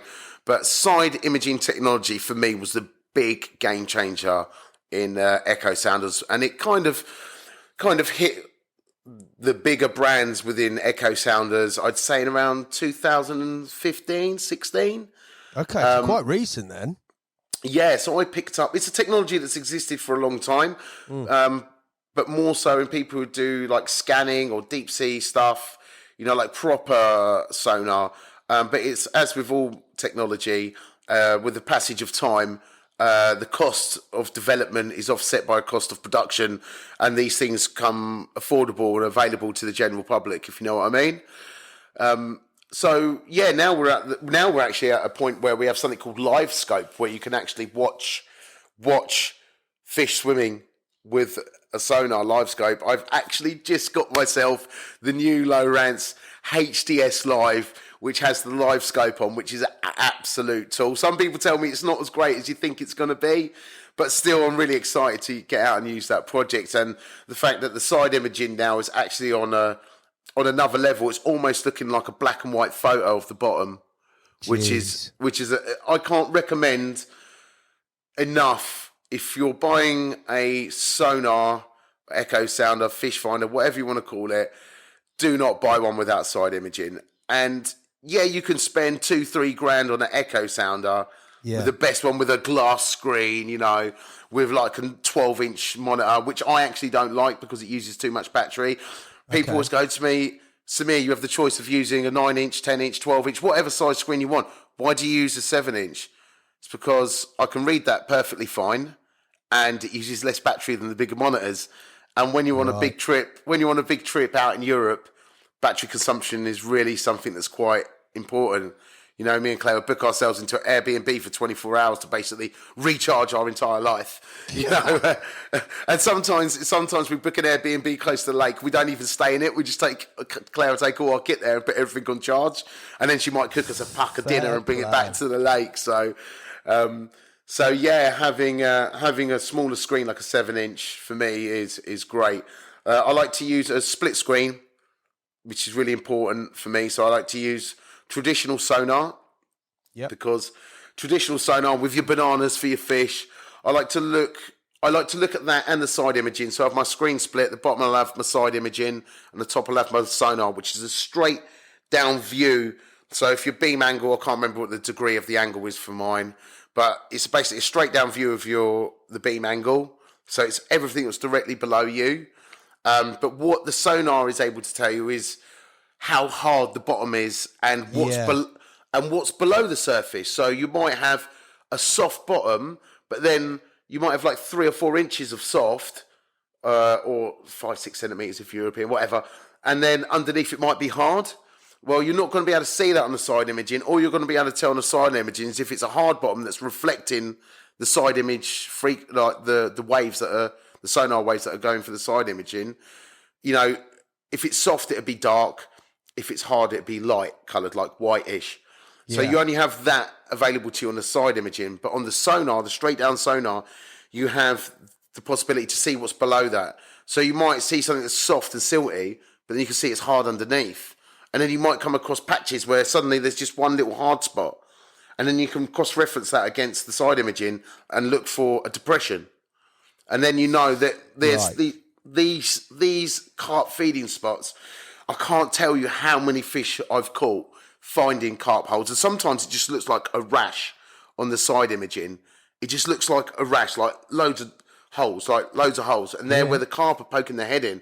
And the reason why I know that's exactly what it is because although I've not used it for a while because it's broken, is I used to, when I first started trying to identify and correlate what I'm seeing on my echo sounder between that and what is actually down there, I started using an underwater camera. Right, okay. And so I was able to look at the images that I was seeing on my echo sounder and drop the camera down and see. And that's when I first realised what these round circles were, like loads of them. They look like a rash across the bottom. And they're holes, carp head-size holes, where they're punching their head into the silt.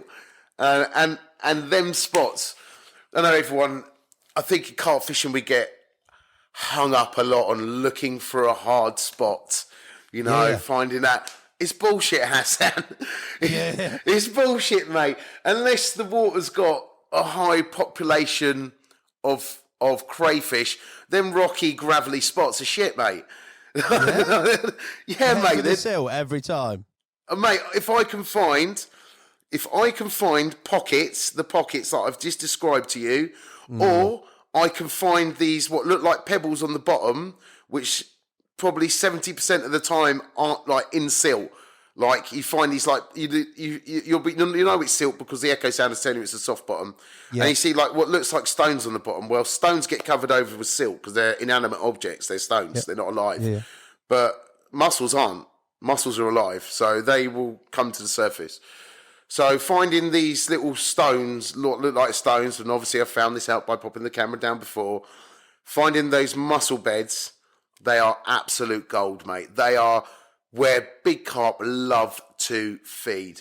They are mussel beds and transitions between rocky bits and soft bits are the gold for me. If I can find carp holes, I'm putting my rod in them. If I can find mussel beds, I'm putting my rod in them. And if I can find a nice rocky or big gravelly area next to a soft area, I'll fish on that transition, just on the bit as it's changing from hard to soft. And that's because that's where the crayfish will emerge from the stones. And the crayfish are not going to feed in the rocks because there's no food in the rocks. And that's why we're coming back to the stones, maybe 70% of the time, most of the food's going to be in the silt or the weed. So you want to present your bait where the carp are feeding. Why do we present our baits in hard spots? Because we know it's presented. Yeah. Like, we know it's presented. It's not, your lead's not buried in, pulling your rig in. We know they're presented. But when you're dropping your line from a boat, you probably have seen it on the video, like, a lot of people go, why don't you backwind? It's because I don't get enough feel and control through backwind. I like to swing my bait in, much like when we feel a lead down, yeah? Like, I like to swing my bait in, but at the same time, I'm letting the line pass through my fingers. So I'm sort of using the combination of feeling the rod and the touch. I'm feeling the lead down. I'll swing the lead out, and I'll have the rig, obviously, if the bank's on my right-hand side, my spot and my marker's on the left-hand side, I'll swing my rod out to the left. And as soon as that lead contacts water, I'll apply pressure on my fingers. So I'm slowing the descent of the lead down, and I'm feeling it down with the rod at the same time until I hit the bottom. And that way I'm making sure my lead's not punching into that soft. Yeah. And I've got a good feel through my hands what kind of substrate I'm fishing over. The cool carpy backwinding down that looks so cool. For me, I'm losing too much sensation through employing that method of depositing my line from a boat. So... Mate, that's interesting. A couple of real key elements you said in there. The side scan, which essentially is a bird's eye view straight down onto the deck, isn't it? Where you can left and right. Yeah, left and right. Where you can pick up these holes, can't you? Yeah, because you're not seeing those holes on a traditional echo, are you? No, you're not seeing them. No. Not unless you're directly above them. So when you've got the display, I can send you a couple of overlays for this bit. When you've got the display, you've got a black bit in the middle. That's the water column. So with the side imaging, you can actually see the shape of the fish in that water column. So you can tell that's a carp, that's a catfish, that's a zander, within reason. If it's a big carp, you can tell. You can see the crown of the shoulders. The sort of shape of the fish. And if fish are sitting on the bottom, more so on a soft bottom, they show up quite well because their scales reflect the echo pretty good. Oh, okay. So you could see the shape of a fish, like imagine if you was stood on a bridge looking down on a carp. That's what you're seeing with a side image. And you can set that to 10, 20, 30, 40, 50 metres. The rule of thumb is 3 times the depth. So if you've got 10 metres depth, you can have 30 metres each side with good quality imaging. But now with the new machines, the technology's advanced that much more. You can go 5x. 5 times. So if you've got 10 metres, you go 50 metres in each way. So now you're covering 100 metres width in your boat. So you can get out in the boat and you can do a couple of laps of the area you want to fish. You can have a total picture of what's on the bottom. Not just that, we also have something called like GPS overlay. So then what we can do on our GPS, we can overlay that image onto a map. Now we have a map, an underwater map of the depths, the topography. You can also see where you've seen fish. You can press on them and then press a marker to that spot so you can use it as a GPS. And this tool is it's a phenomenal tool. And like I said to you, like you can spend $3,000 on a proper unit, but there are entry-level budget models now. And you think, oh, budget. But I can tell you now, the budget models, I can tell you now, especially for low rants, the budget models are the technology from 5 years ago, 4 or 5 years ago. And I can tell you now that technology was groundbreaking then. Yeah. So basically what you're getting is a couple of generations previous, repackaged in a new housing, but with a couple of the newer features also added in, which is great.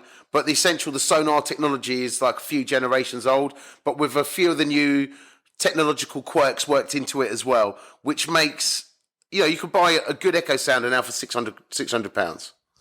Yeah, mate, which if you think about it, on those waters, there is definitely an edge in it. If you're trying to locate those spots with a marker float, casting, or just boating around, it is granite, isn't it? Like, let's face it, it's not easy. Let me explain it to you. Most people have a week, a holiday. Yeah, exactly. They've got a holiday. Right? You want to try and... These are not your local venues. The information that's available online is most likely in a language that you don't understand. And even using a translator, a lot of the time, because of the way foreign languages are structured, it doesn't make much sense. So you need to be able to get on that venue and work it out as quick as you can. Using an echo sounder, and dare I say it, a drone, you can work out the bottom, where the fish are spending time on the surface, where they're spending time in the colder moments or the warm, you could just work out the lake so much quicker. And essentially that's what it's about. No one wants to go on holiday in blank. People want to go and be able to catch carp. No, and also it's a change, isn't it? I speak to a lot of anglers that angle on the continent, and they're essential pieces of kit. Just like we have a marker float and a spod rod, they have got to have the tech to be able to quickly assess a water, like you say, narrow down where those carp are, and then go and angle for them, because those type of waters, they require that. It's quite simply for you to be able to fish effectively. Otherwise, you're wasting a lot of your time. Could you imagine living next to, let's say, a medium-sized lake, 1,000 acres, yeah? Could you imagine living next to a 1,000-acre lake at home? How many years would it take you to work it all out with your marker float and casting, working out that venue to get yourself into a position where you can consistently catch carp most of the time when you go? You've worked out where they like to feed, where they like to spend time in the day. You've worked all that out. It's going to take years, mate. You've got a week. You've got a week. And all these pieces of technology are all going to add to you being able to work it out a lot quicker and then move on. For me, I'm a guy who gets bored really easily in fishing, which being impatient probably isn't the best trait for an angler, but sometimes it does work to my advantage, because I'm able to just go, no, this is shit, I'm leaving this spot, I'm going there. Or no, this lake it's not right at this moment, I'm able to go. So being an impatient angler, using these tools are enabling me to work it out quick. So I don't really like going back to the same venue again and again. I like to go and experience a venue, catch a few good ones, and that's it, done, signed off. Done. Don't need to go back there again. With the exception. Sorry, mate. Are you of the mindset as well when you talk about other lakes? Do you have a primary venue to go and target, and then if you get there, have you already got 2 or 3 backups in the lock just in case when you get there it's stitched up or it's not happening, and then you can move? Like I don't pick a lake. I normally pick a region, and then I have a preferred lake within a region, or I might have a set of regions that I'm going to visit on a road trip. But even then, I don't always fish all the lakes in a region, or any lakes in a region that I've pre-planned. My Google Maps, it's difficult to see France for the pins that live in my phone, which is great. And I've acquired those pins through making friends with people, and not making friends to acquire pins, nothing that shallow. Making friends because I enjoy spending time with fellow anglers, and I enjoy having a barbecue or campfire, drinking a beer, chatting with like-minded individuals, because public venue anglers, we're a different sort, that we're not fazed so much by weather events, by having an awkward swim where your bed chair's definitely going to be down a hill where you can't get your pegs in. All the comfortable things that we like where private lake anglers enjoy, like 240 in their swim, Wi-Fi in their swim, wood chip, gravel, whatever. Like, we're not bothered about sleeping a week on a bank that's like that. We're terribly uncomfortable. So we're a different kind of breed. So I always enjoy spending time with these kinds of people and exchanging stories of captures with them. And often not, like I said, I don't like to revisit the same lake again and again and again and again. I like, for me, to visit somewhere, try and get it done, and then go on and explore somewhere new. That's one of the driving factors within my angling, is that constantly new experience. Going back to what I said, I want to feel 10 years old again. It needs to feel brand new and exciting every time I go fishing. So spending time with these local people allows, and often we share pins and venues of places where we've done and we're not going back to, which is handy. So having a vast array of pins in my phone allows me to adapt quickly to a situation on a lake where it's not happening, and I'm very good. Sometimes I'll persevere if I think there's something really special, or if I think that the reason I'm not catching is because of something I'm doing, because of my approach isn't quite right. I haven't got something right. Then I'll quite often punish myself until I catch a carp from that particular venue, or a good one. But if I feel like I'm doing everything right and it's just not happening, it's just not on, then I will happily just back up and go. All right. Fair. I like that. I like the freedom element, the pioneering element. I get all that in there. Yeah. But yeah, it's interesting. Just like we do, I suppose. You build up a network of anglers who are like-minded that you meet, and then it grows from there. When we're talking the nitty-gritty, so we're talking bait, we're talking rigs, we're talking actually actively that last part, if you like, of angling. The last yard. What are we considerations with regards to that? Because you've talked and referenced crayfish. There's obviously other nuisance species that are prevalent in waters. You've obviously got the considerations of what type of topography and bottom that you're dealing with. For you, you've done it for a long time. From what I can see of your videos, there's quite a set formula. Yes, there's variants, but there's a relatively set formula that you go with, as most top anglers do in their angling. What does that look like in terms of somebody who wants to go out there and think about rigs and tackle, etc., as well as bait? So for me, you can't go wrong with tiger nuts. Carp love them. Wherever you go, you will be able to fish tiger nuts, and you will be able to catch on tiger nuts. For me, one of the greatest things that's happened in the last couple of years is the return of tiger nut slush. And you can see by the smile on my face now, this is my favourite Nash bait product. It's just an incredible bait that works everywhere. And I've discussed this with Ollie before, like, why do the carp love them so much? They don't really smell of anything, like they're not particularly attractive to look at, but they just work everywhere. And fishing sweet tigers from the Nash bait range, accompanied with the tiger nut slush, it's just devastating. I've never fished a venue where tiger nuts don't work. The advantage of tiger nuts is they work everywhere. The second advantage or plus point of tiger nuts is that bream don't generally eat them, although on rare occasions I have caught a bream or a roach on them, but very rarely. Third advantage of tiger nuts are that the crayfish generally don't eat them, but I'm actually going to add to that in the last year and a half in Spain, the crayfish have been eating the tiger nuts. But generally, as a rule of thumb, like, you're pretty safe with tiger nuts unless they're proper savage, big buggers, and a huge population of them where they'll even eat plastic off your hook. But generally, you could take tiger nuts anywhere, all carp will eat them, and they're always fishing pretty much. It's a fail-safe bait. Where the only disadvantage I'd say to tiger nuts is being able to scale up to select carp. Now, I've tried stringing loads of tigers together to make like a ball of tigers. Yeah. But there's something about that inconsistency, that one ball of bigger bunch of tiger nuts clumped together, even with corking, to try and make the weight of it more neutral. So it's not too heavy. There's something about when you're fishing tiger nuts, if you're fishing a big bait amongst them, it just gets ignored a lot more. Like you have less bites. So when you're fishing with boilies, obviously you're able to fish with 24 mils, double 24 mils.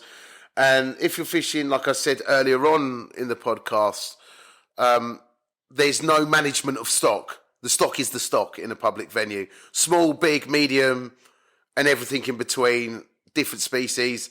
With boilies, you're able to put big boilies on, double up, and you'll be able to select your fish more.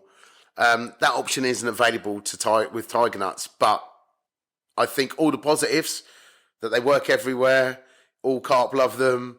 We're fishing with tiger nut slush with all those small items of bait on the bottom. I swear for myself, keeps the carp longer on your spot.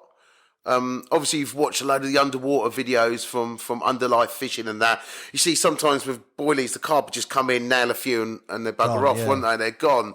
Whereas you see with broken and crushed tiger nut slush, there's so many small items, and each one of them, if you think about a single tiger nut, it has X surface area, yeah? Yeah. If you cut, which is leaking attraction, whatever the attraction is, I think it's pH in my own mind. Maybe we'll talk about that in a bit, yeah. I think it's the pH where tiger nuts sort of ferment. I think it's pH what attracts the carp to it because they detect bait through pH in their lateral lines. That's my personal take on it. Somebody might correct me. If you know the answer, please put it in the comments because I'd love to know. But when you've got a crushed tiger or a broken tiger, if you think how many pieces there are, there's more surface exposed to the water. So the surface area, if you have one tiger and break it into loads of bits, the surface area of that broken tiger is probably 3 times the amount of a whole tiger, or maybe even more. So you've got more area that's leaking attraction.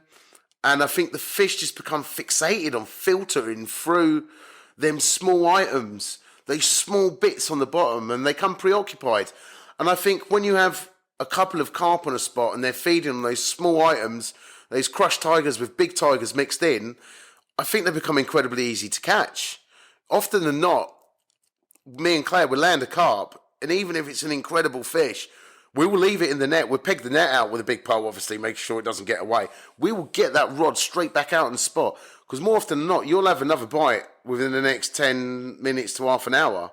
And I think it's because they just throw caution to the wind when they're competing on those small items, you know? They become preoccupied and fixated on them.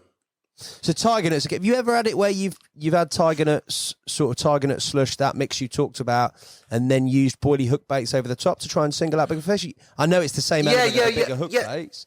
Yeah, I have done it. I have done that before, and it does work. It does work. But for me, fishing all tigers works great. And to be honest, going back to that fishing a boilie over the top of tiger nuts, I prefer to fish it the other way round. I fish tiger nuts over boilie, and I just find in certain situations, I've spoken about it in my films before, I use the boilie to attract in the crayfish, because crayfish is a superfood. It's the best food carp can eat. It's got saturated fat, it's full of oils, and they have lots of minerals, all within one food source. Protein, you know, they're mostly protein, but they have a lot of saturated fat and minerals and stuff, and they're like a superfood for carp. Any venue that has a ridiculous amount of crayfish, you'll see that there are always exceptionally large carp in there. Whether there's a large stock of small ones, there'll always be a few real big giants residing in that water. And in Spain, you'll see it a lot. If you look through my photos, and especially more so the carp that Claire just caught, they've got a pink tinge to them. And that's where they're just literally smashing crays. The carp that Henry caught, the 2 big uns, when we fished that lake in Spain. Yeah. You know, for In Search of Giants, catching Spain's biggest carp. Big up Henry. All the carp have got that pinky tinge to them. And you only see that in waters where crayfish are in abundance. So using boilies to attract the crayfish in. And often what I do, I might bait a lot of I might bait a lot of flake scopic squid and 20 millers and 24 millers, and I might hoof that in, because I know if I stick 3-4 kilos of that in, it would be gone in 12 hours, all of it, if we're on a walk with a lot of crayfish. And then I might throw a little bit of tiger nut slush in amongst it, and maybe a handful of tigers, and this is the mad bit, a single tiger nut on a size 2 hook. A single tiger nut and a size 2 hook. Big carp method, that, Mush. Unbelievable, Mush. Big hook, small bait. A small fish look at it and like, that's shit. And they just bugger off because you think, you've got to look at it like this. If you're a small carp, that hook is massive to you. Yeah, of course it is. You know, it's all relative to your own size. When you're a child, like, the sofa looks a mile so high, doesn't it? Like, think about everything as babies, everything's big to them. It's the same with carp. A small carp will see that hook. Think about, okay, maybe this is a better analogy. Think about match fishing. Yeah. Think about how small the hooks are and how small the fish are. And sometimes they're not catching enough fish. They scale down the hooks one day and they start catching lots of small fish. Yeah, 100%. It's the same thing, mate. So I'm making an ugly, horrible looking rig here on purpose because the small fish can see it and they can suss it. They suss it out, like big hook, size 2, one tiny little tiger out of tiger nut slush thing. I might cork it so it just pops up a little bit, or it's like a wafter. How are you fishing that then? What's skin arrangement and the hook there? Blowback rig's my favourite, mate. Blowback rig. I use slip D as well. I use slip D quite a lot. It's kind of weird, you know. Sometimes I like using the slip D, but sometimes, and I can't quite put my finger on it. So some lakes I've fished, and like the slip Ds have been hooked everywhere, all weird, like really weird. What, like top lippers? No. Yeah, corners, like all different places. Yeah, like no. There's no regularity to where they're hooked. It's like, what is going on here? Or I might fish a lake where I'm just where they're falling off. I might lose like a couple on the bounce. I'm like, this ain't right, you know. And this is one thing that's always baffled me in carp fishing. And I guess it's kind of a part of the magic, really, to be honest. Is no two lakes are the same. Yeah. You know, you might find carp that feed similar, but you find that carp feed differently. You might go to a lake and something that works everywhere, nailing them, catching loads, and it ain't working. Or you're getting dodgy hook holes. You think, what's going on? So then I might swap over to a blowback with quite a long hair, you know, with maybe like that much spacing between the bend of the hook and the first bait. Might double up the baits, you know. Using a single. Mate? What hooks? Twisters. Always twisters. Always twisters on a bottom bait. Always twisters. In Spain, I like to use a size 6 or 7. Oh, which is quite days. Yeah, all the big ones are caught fucking 69-pounders, Claire's big ones, size 6, that size 7. That makes me feel uneasy, mate. I wouldn't even use that here for a pasty. That's incredible. Nah, it's all right, mate. It's all right, because hooks are a lot sharper in a smaller size. Yeah. And it's easy for them to bury themselves deep into the flesh. Sounds quite grim, that. All the way to the shank, and that's what you want. Right. You want that flesh compressed into the curve of the hook, and that makes a better hook hold. Like using chod claws. Yeah. On our Ronnies, we use size 7 and 8 on them. But if we're trying to get battered by small fish, we will scale up to a big one, hook, to a big hook, and a lot of it also. So this is quite a mad thing. The mouths in Spain are quite small on the carp. Right. I had a 62-pounder that had a mouth that was like a 15-pounder. You wouldn't think that, mate, would you? No, so I prefer using a small hook because they tear less as well. Yeah. If you've got a big meaty mouth, like France, you get a lot of fish with big meaty mouths. So a big hook buries into that flesh quite nicely. But the lips on the fish in Spain, and it sounds really weird, but they're quite thin by comparison, even though they're crayfish eaters. You might get the odd gnarly, big rubbery lip one, but generally as a rule of thumb, they're quite thin by comparison to the French carp. So like using a small hook for me stops the hook moving and tearing. Yeah, it's more secure. Yeah, exactly that. And I've never opened one up, even a claw, which when the claw first come out, I was like, what is this shit? Mark Fuson, what are you doing? Look at all these bends, it's crap. Like, we're never going to use it. But actually, the bends in the hook do something quite unique for the claw hook, and that's each bend is a point of compression for the flesh. So you've got 1, 2, 3 points on that claw hook. So you've got 3 points of compression, which holds that hook in really well. And Claire landed hers, I think, was a size 7 or 8 claw. Yeah, fair play. 60-pounder, mate. Moving back to bait quickly. Now, I don't know if it's just a stereotype in my head, but a lot of the time I'm thinking you go out there in your boat, you've got the beauty of sort of on your spot above it, and you pile in absolutely whatever you want, and you always put in more because you can put it in by hand right there and right then. You're not having to test the spot out. I do 100% if I'm out in a boat.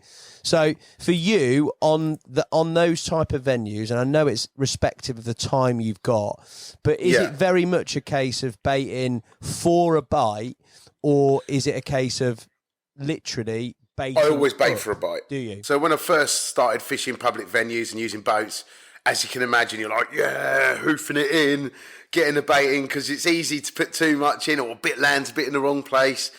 And more often than not, looking back now, I think I probably baited myself out of bites on probably more than 50% of occasions. Fishing a water runs water with a big stock, because they exist in France. There's lots of them.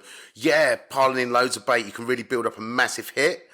But if you want to catch big carp, and this is something that's more happened really in the last 2 years, something that I've sort of discovered, is that big fish either tend to feed on the edge of a baited spot or with very little bait at all. So some of my best carp that I've caught in the last 2 years have been over like 10, 15 tiger nuts, mate. Really? That as little as that? Yeah, sometimes even less. So I'd done a film for KWO with Henry, and it was probably about 15 tiger nuts, mate, I put in, and a handful of tiger nut slush just scattered over the top. And I caught 2 50s in the morning on a river, 55 and a 53. I mean, you'd think you'd use that in England, wouldn't you? In the edge or something really subtle or whatever. You would not equate that to 2 50-pounders on a river. Best results in Oriana, best carp, same thing, mate. Very little bait. Like on Oriana, I might push it to 20 tiger nuts. You know, really pushing it out a bit. But yeah, no, something that it's something that's also started. I've noticed that works well in France as well. More so for the bigger carp, not for having a hit of carp, but for catching bigger fish. It's very little bait, and sometimes it's really difficult to try and make sense in your head, because you're looking at thousands of acres of water, and you put in 10, 15, 20 tiger nuts in, or 10 boilies in. It's almost like you're fishing single hook baits. But for me, the results speak for themselves. I've caught a lot of big fish the last few years, and just basically scaling back the bait is one of the things that I'm really putting it down to, mate. It's interesting that, mate. As you say, you've learnt through experience, and bigger carp, especially edge of the spot, that makes sense to me. Little bait. The only thing that, as you say, because I've got probably an English mindset, is the size of the water you're fishing. To put 10 tigers out and one on the hook, I'll be like, this ain't happening. Do you know what I mean? But fair play. For you, with regards to the last bits of terminal stuff, and we'll sort of maybe end away from the terminal bits now. You're fishing all of them on leg clips, yeah? You're not using... You're not? No, it depends. Okay. Depends where I'm fishing. So if I'm fishing a big open expanse of water, I'll fish a leg clip. If I'm fishing distance, I'll definitely fish a leg clip. With an 8-ounce lead or a 10-ounce lead. But what I use a lot on the river, and what I use on, especially places with pressured carp, I use a drop-off inline. I use a drop-off inline. Like a drop-off inline for me, you've got that. The problem you have with a leg clip for me is that movement. That movement before you really make contact with the lead, you know. And some people may say it's rubbish, but for me, having a big heavy lead to smash that hook home is absolutely key for me. It's something I've always believed in, you know. I always find when I'm using little leads, the carp are not always that hooks that well, you know. That little bit of extra movement for me can be critical at times, more so for pressure carp. So I like to use a drop-off inline because it brings straight into contact with that lead and send that hook home, mate. What about pop-ups? What about pop-ups, mate? Any you do much with pop-ups or not? Yeah, I do. When in the winter I fish a pop-up. I fish in pop-ups now actually because but not pop-up boilie, pop-up plastic from Nash, because there is absolutely no choice because of the amount of crayfish that are that are prevalent at the minute. Like the population this year has absolutely exploded. A commercial crayfish angler. They work all on the river systems and the lakes here in Spain. So they come and deposit the crayfish pots. One morning fishing on the river, guys turned up at 6 o'clock. Initially I thought it was the police because I was night fishing, so I was a bit worried. So I was hiding in the bush. But then I finally realised it wasn't actually a policeman, it was a commercial crayfisher. He went and collected his pots. He went left with a huge, probably about 30 kilos of crayfish. He rebaited all his pots and dropped them, but he dropped one a bit close to my line. So when he'd gone, about an hour after he left, I went out in the boat and I moved the crayfish pot. And when I lifted it up, there was probably about 40 crayfish in there in an hour. Unbelievable. So at the minute, I have no choice but to fish pop up. They even like eating the plastic, which is something I've never, ever seen before. It's absolutely. It's like, what do you do with that? How do you get around that? How do you get around crayfish eating plastic? And this is how I got around it. So first of all, I switched over to a Ronnie Claw rig. So it's popped up for a start with 2 pop-up bits of plastic. The new range we got's great. Love it dearly. And then what I do, I thread my bait floss through the hook swivel. Yeah. And I'll tie a knot probably about 2 mil above the eye. And then I'll tie another knot and another knot. So it's a real big chunky knot. And then I'll probably go like 3-4 mil again. And I'll do the same again. And I'll put these real big knots in the bait floss. And then I'll put the plastic tiger nuts on one at a time. And I have to I broke a couple of baiting needles doing this as well.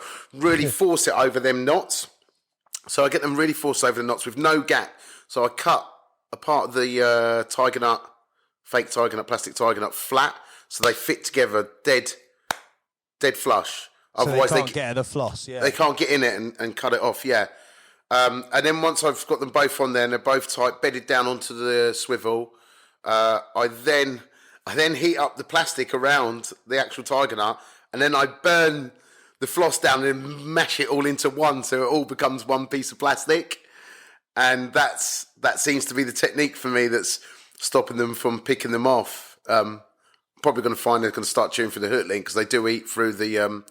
When I was putting big knots on my real tigers, they were cutting them off, just cutting the hairs off in the end. And that's 35-pound skin link with Kevlar gore. Yeah, mate, that is agricultural stuff, mate. They're like, they must be lobsters, mate, not crays. They're surprisingly extreme. Hassan, surprisingly, they're not actually that big. Right. The crayfish. No, this is so many of them. And I think, for me, the younger ones have sharper pincers. Right. And I think it's the smaller ones that are actually cutting it off because they've got sharper pincers. But you know, like it's not like the Cotswold where they're big old. You might see the occasional mini lobster, but generally most of them are about that big. There's just loads of them. Just thousands of. They crawl out of the water at night. You see them crawling out. They crawl out at night. What about the other, like, there's a fair few, when I think of it, like Aggie elements to public lake fishing. There's like predator anglers, which everybody seems to hate. Oh, in France, they're horrendous. There's all sorts of other bits and bobs. What are the other things you've experienced that are just hard work? Oh, Christ. Fucking predator anglers in France, man. It's a war, mate. It's a war. There's no other word to describe it, mate. It's a fucking war. The predator anglers are the reason why a lot of night fishing has been banned in France, or when the rules changes because of predator anglers. They're fucking. I was going to say C word. Then they're just not nice people, man. Like some of them are right, but they're generally rule of thumb. They hate us. It's a fucking war, Hassan. They like to go fish on your markers because you've baited it, and there'll be a lot of small fish there, and then a lot of bait fish on the spot, and then the predators will be around there. Take out your lines. What, so they actively go for where you're fishing? They fish on your markers, yeah. I'll tell you a story once, I was out in a boat dropping a line at Lac de Deur, and I heard a commotion on the bank. Claire, I see a predator angler fishing on Claire's spot. She said to him quite kindly, Monsieur, regardez l'intépêche, s'il vous plaît. Which means, please mind my lines, please. He left that mark and went straight to her next one, started fishing that and took her next line out. So then Claire's shouting at him, and I was talking about respect earlier, but he told Claire to shut up in a very rude manner. And I'm pretty much the only person who tells Claire to shut up.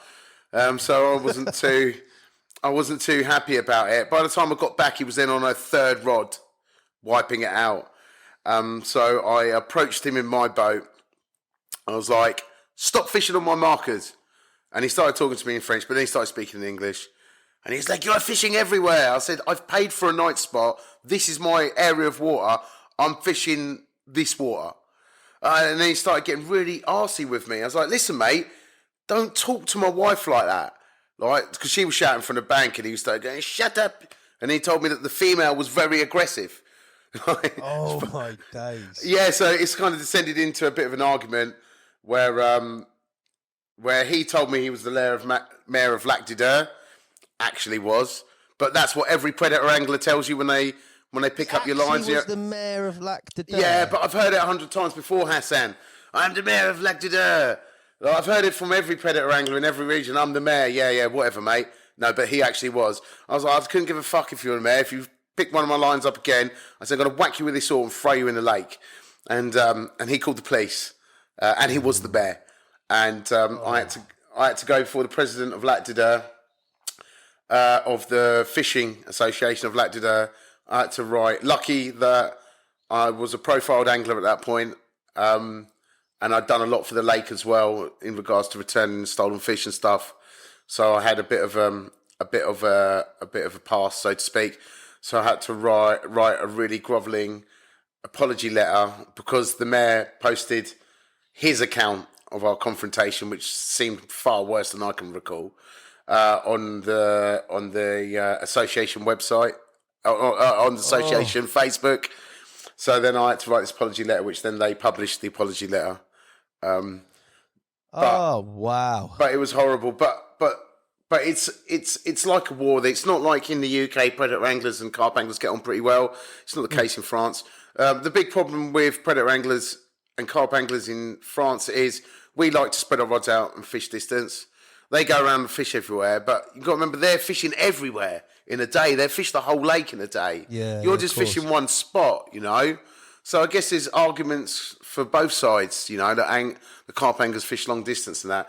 But the biggest problem is that every department has a AMA or something like that, an association of pêcheurs, and they control the fishing and the regulations for the lakes in each department. And there's no carp anglers on any of the boards, none. So it's like a committee, like you get you get like a club lake. You have a committee, don't you, for a club lake?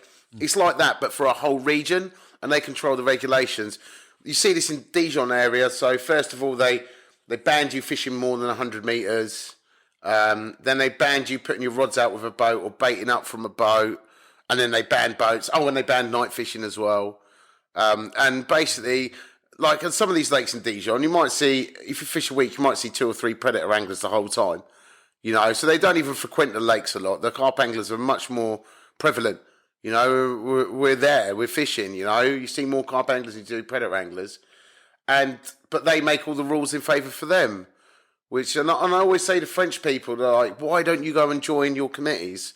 Why don't you join the committees and try and influence the decision making? Yeah, instead of all these rules being made to stop carp anglers enjoying carp fishing. And that's why it's a war in France. In Spain here, carp fishing is by far the more dominant fishing. I see more carp anglers than I do predator anglers. And the predator anglers here are ever so respectful as well. So, wow, what an absolute mixed bag, mate. That's that's some element. What about the Garde de Pêche, mate? What about generally that? They hate me. You must have had some run-ins, mate. They are punishers. They will find any reason to give you a ticket. I've had a fair few fines over the years. Admittedly, night fishing when I shouldn't be. But I do feel like, so in Spain, they're kind of like, all right, I always show that I pick up rubbish because I always film it because I'm always picking up rubbish. I always show the Guardia Civil that, and they generally give me a pass if I'm probably fishing a little bit early before I should be in the morning. But with the French, there appears to be no leeway whatsoever. Right. I've had countless tickets. I've had once, so on the Dijon Lake, I was Fishing once, yeah, I was actually putting my lines out and baiting up from the boat, but I took my buckets out of the boat every time. When they came, I wasn't actually, there was no bait buckets in my boat. Found. Yeah. No, they found 2 boilies wedged in the corner, gave me a ticket for it. You're not allowed to bait up from the boat. I was like, it was there from another lake where you are allowed to. No, you've been baiting up from the boat. Got a ticket. I got a ticket once for having wet boilies. This particular lake that I had the ticket for the wet boilies is a lake that fishes better if you don't fish the night. It fishes better if you pile it in the evening, take your rods out, and you catch a big one normally first thing in the morning. So this particular lake was better fishing the days than the nights. And they come round, they walked into my swim, they said, night fishing's forbidden. I said, I know, my rods are there. He started looking at my boilies. He goes, your boilies are wet. I said, yeah, they've been in the lake all day. He went, no, you've been fishing the night. I said, no, I haven't. He goes, there's no way your baits are still wet after 2 hours. Like, they're porous. They absorb water. They're wet because they've been in the lake all day. No, you've been night fishing. And then he see the camera set. I was like, you're filming? I was like, yeah. He goes, for what brand? And I was like, no brand. Filming for myself. You have to have permission for filming for a brand, which I don't think is actually technically true. Or it might be in that department, I don't know. But yeah, no, they gave me a ticket for night fishing when I hadn't been night fishing. It really pissed me off as well, because it was a lake that I really love fishing. And you know, once you have that first strike, the second time they take your gear, as Henry Lennon knows. So it was it's a little bit wounding, to be honest. But you know, I think anglers don't make it easy on themselves at the same time. I think if more anglers respected the environment that they're enjoying their pastime in and took their rubbish home, didn't leave cigarette butts on the floor, you know, I didn't have music playing or lighting fires in the summer.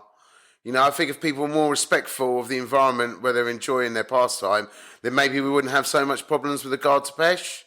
And, well, more so in Spain here, it's the Guardia Civil. And in Spain here, we have a problem with litter and anglers. Like, I know some people will be annoyed at me for saying this, but I pick up a lot of fucking rubbish in Spain, mate. A lot. Really? A lot. And it breaks my heart. It makes me feel ashamed as an angler. When I roll into a swim and people go, yeah, it's not just anglers, it's people who like to spend time behind, down by the river or a lake. It's not fucking true, Hassan. Like, I'm picking up hook packets, bait packets, you know, I'm picking up cigarettes, I'm picking up human shit. And me and Claire pick up human shit and toilet roll. We pick it up, mate. We pick it up because I can't walk into a spot and go, oh, this is filthy, I'm not fishing here, and walk out. I can't do it, Hassan. It's not who I am, mate. Like, me and Claire, we have to pick it up, and it can be really frustrating sometimes. If we're looking at a few spots for a day, we fucking might have 3 bags of rubbish that ain't even ours, including turds. You know, not the one, mate. Like France was like that years ago. France has got much better in the recent years, to be honest. In the last 7 years, like, France has got a lot better for the litter, but it still happens. It still happens in the UK as well. And I just think, if you truly enjoy your passion, if you truly love angling and catching carp, then you must love and respect the environment. It's absolutely important. Right. Well, at least we can do is if we go over there is to respect that. As you say, it's not absolutely. our patch. You should be doing it anyway. If you're picking rubbish up, film it and put it on your story. Film it and put it on your story, mate. If everybody shows themselves picking rubbish up, then maybe it'll make other people think about doing it too. Even if it's not yours, you know? Like just film, just take shit home with you. Don't leave it on the bank. It's not fair. For you, over the course of years, when you look at any sort of real standout highlights, it could be big fish, it could be hits of fish. When I talk public lakes, what highlights come through into your mind? Come on, Hassan, man. There's loads. You know, I've had an awesome time fishing over the last 7-8 years. Very difficult for me to say a favourite, you know, because I enjoy my fishing in each session for what it is, you know. And every time I go fishing, I learn something. So even if I haven't caught the best carp, I've definitely learned something. And for me, that might be more valuable than going somewhere and catching a load of 30s and 40s. So standout sessions is always difficult. I think my 40th birthday was one of my favourites, where I caught the fish known as the dinosaur, 60 odd pounds. Yeah, mega one. And the two-tone carp as well that hadn't been seen for 3 years. Caught that at £60 as well. So, yeah, that was... and I caught them one day after another, which was pretty incredible. And that was also using the technique of a lot of crayfish in the lake, baiting heavy with the boilies and boilie flake, and then fishing a couple of handfuls of tiger nuts over the top and a single tiger on the hook. Or I think I caught one of them, actually, on a real strange arrangement, which was a single tiger and then a trimmed-down 12mm yellow scopic squid pop up. Right. Like really, really bizarre presentation. But yeah, no, for me, that session, that whole trip was just amazing. Like, I was supposed to have had a 40th birthday party, but that year was the height of the pandemic, so 2020. It was a horrible year, really, as we all know. I'm not going to go into that. But we was all allowed out in the autumn, and I went out, and I was supposed to have, like, a big beach party for my 40th with Alan and Lorian and all my friends, Jocelyn and all the gang from Nash, all the groovy gang in to come and celebrate a party on the beach in Perpignan in the south of France. And unfortunately, because of the restrictions, it didn't happen. But we was able to go fishing. So we decided to go and do what we do every year for my birthday, which is go fishing. Turned out to be an awesome session. Claire caught a massive carp on our first venue. I caught some nice ones. And yeah, we headed up into the Alps to a I've got some funny stories about this venue, actually. Headed up to this venue that is a little bit of a drama to get to. So it's over 1 kilometre to walk with your gear. Oof. But I found out from the mighty Mark Hoffman that if I went in at night, I could go on a Sanoof access road next to a motorway. There's a gate that you can pass through. But when I got there, I was like, oh no, the gate's locked. So I took the gate off the hinges and drove through the gate and put it back on. I've got a habit of doing this. Yeah, ask Ollie, I've done it before with him as well. So I took the gate off the hinges. And then when I went to close it, it just swung open. Like, it wasn't locked at all. So, oh, you're joking. So I drove around this access road, unloaded all my gear out, left care with the gear, went back, put the car back. And yeah, on the first morning, I caught a massive, massive carp. Like, I'd fished that lake before. It was, I'd seen a picture of the dinosaur. That's the one that I caught. I'd seen a picture of it from a friend of mine, and it blew me away, mate. It was one of those carp that I've just got to catch that carp, mate. Big slopey head, big lips, big gut, high back, like your proper typical French carp. You know, this thing was just, I don't know. For me, it was one of the most incredible fish I'd seen. Like, it wasn't a mental scale pattern, but it was just the frame, the shape of it. Yeah. You know, it was just, there's something, the slopey head, the lips, all of it. It was something about it. I just wanted to catch that carp. And at the time I was doing my guiding, the angling guiding. Yeah. So I was lucky that I had a couple of customers. Big up Pedro. I think he's now part of the Nash team. After coming fishing with us, like, he's good, takes a good picture, like, sharpened up his photography skills. Now he's on the promo team, I believe. Yeah, took him to a lake. He caught 30 key. Actually, he caught 2 of my targets, actually. From 2 of my lakes. So I made the mistake of taking my clients to lakes where I was targeting fish, just because I wanted to fish them. And we was having an awesome session, me and him. It was like 38 degrees, so hot. We're just sitting in the lake all day, rods ripping off, catching 40s and 50s, like, non-stop. Absolutely rinsing the carp. And he'd lost a fish and rod red off. We was taking turns on the rods, like I often do with my clients. So, you know, I don't want it to be all my rods going on. I don't really care if it's all their rods going, but it gives them the best chance if we take odds and evens on the rods, you know. And he'd lost one, and the rod ripped off, and I was like, go on, have the rod, man. And we put all the rods out together. We tied all the rigs in bulk together, and everything was done together. So it didn't matter who took the rod. The effort was equal for both of us. And yeah, it was one of the targets from the gravel pit at 30 kilos. It was unbelievable carp. And then we went up to this lake in the Alps. And I was telling him about, I want to catch this carp. It's incredible carp, like, it's amazing. He's like, yeah, you're going to catch it. Don't worry, man. Like, we're on fire. And we was on fire. We absolutely smashed the gaff to pieces, mate. That's where I sort of learnt about the crayfish Like, within a couple of days in the session, I've worked out the crayfish are hammering our baits. We need to fish the tiger nuts, popped up with a bit of cork, and I was, like I said to you earlier on, I wanted to bait for the crayfish because they're the best carp food. And when they're all in one place, it's difficult for them to scatter quickly, so they're easy prey for carp. So we employed that technique, and we absolutely clubbed the gaff. Like, we was catching all the original stock, like big and after big and 40s, scraper 50s. It was unbelievable. We lost a few good ones as well. And then I think on the second to last day at that venue, Pedro went and caught my second target, which was the dinosaur fish. For me, it didn't matter. And do you want to know why? First of all, he paid for my time.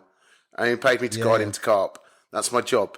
Yeah, I'm not getting bitter with anyone over catching my target, because at the end of the day, we had the sickest of times together. We drank loads of beers, chilling in the sun.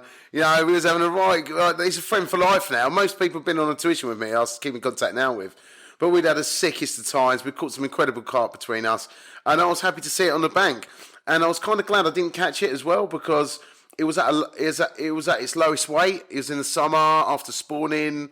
You know, it still looked incredible, but it didn't have the magic of the spring capture. When I seen the picture from the capture in the spring, you know, it's still an incredibly impressive carp. Don't get me wrong, amazing fish, but there was this little bit, like 5% of the magic wasn't quite there, and I just wanted to catch it in its peak, you know. And I caught that fish. in December, mate. Oh, no, sorry, October the 1st. On my birthday. Yeah, unbelievable. Mate. And I caught it at its big weight, not its biggest weight, but I caught it at a big weight. So, 60 plus. And I'll never forget that, mate. I'll never forget. The amazing thing about this lake is the water's so clear. It's crystal clear. If you look over the side, you can see it's like 7 meters deep. Jeez. Like you can see the bottom, 7 meters, yeah? So me and Claire, we had this sort of technique going on these clear water venues. When we fought, because all the fish fight hard. Small, big, don't matter. They all fight hard. And in deep water, it's quite difficult to quantify the weight initially. Yeah. So we'd look over the side and go, it's a small one, crank it up. Or it's a big one, take it easy. And I just remember looking over the side and seeing it like 7 meters down in the water. This big set of shoulders, mate. This huge, dark, black set of shoulders against the sort of grey clay of the bottom, like standing out. And it felt like it was swimming fast, but it wasn't, Hassan, I tell you now. This thing was just waddling along. It was just waddling along, and the fight probably took somewhere close to 35, 40 minutes. Oh. And all it was doing was just swimming along the bottom like that. Just swimming along. Not making any big runs, although it felt like it was a big run, like it was making big runs. It was just waddling along. And all I could do was sit there and hold on to it. All I could do. And eventually, it got tired. It blew its bubbles. And I could pull it away from the bottom. And he come up and he ended up in the back of my net. And it couldn't have been a better birthday present. Unbelievable fish. I wanted that carp. I really wanted that carp, and I very seldom target fish because, like I told you, I'm impatient. I'm not. Yeah. I don't get, with the exception of Lactadere, I don't get a buzz about boring them out of a venue. But there was something about this fish that just lit my fire, mate, and I wanted to catch it, and I caught it. And then to catch its mate that had been missing for 3 years.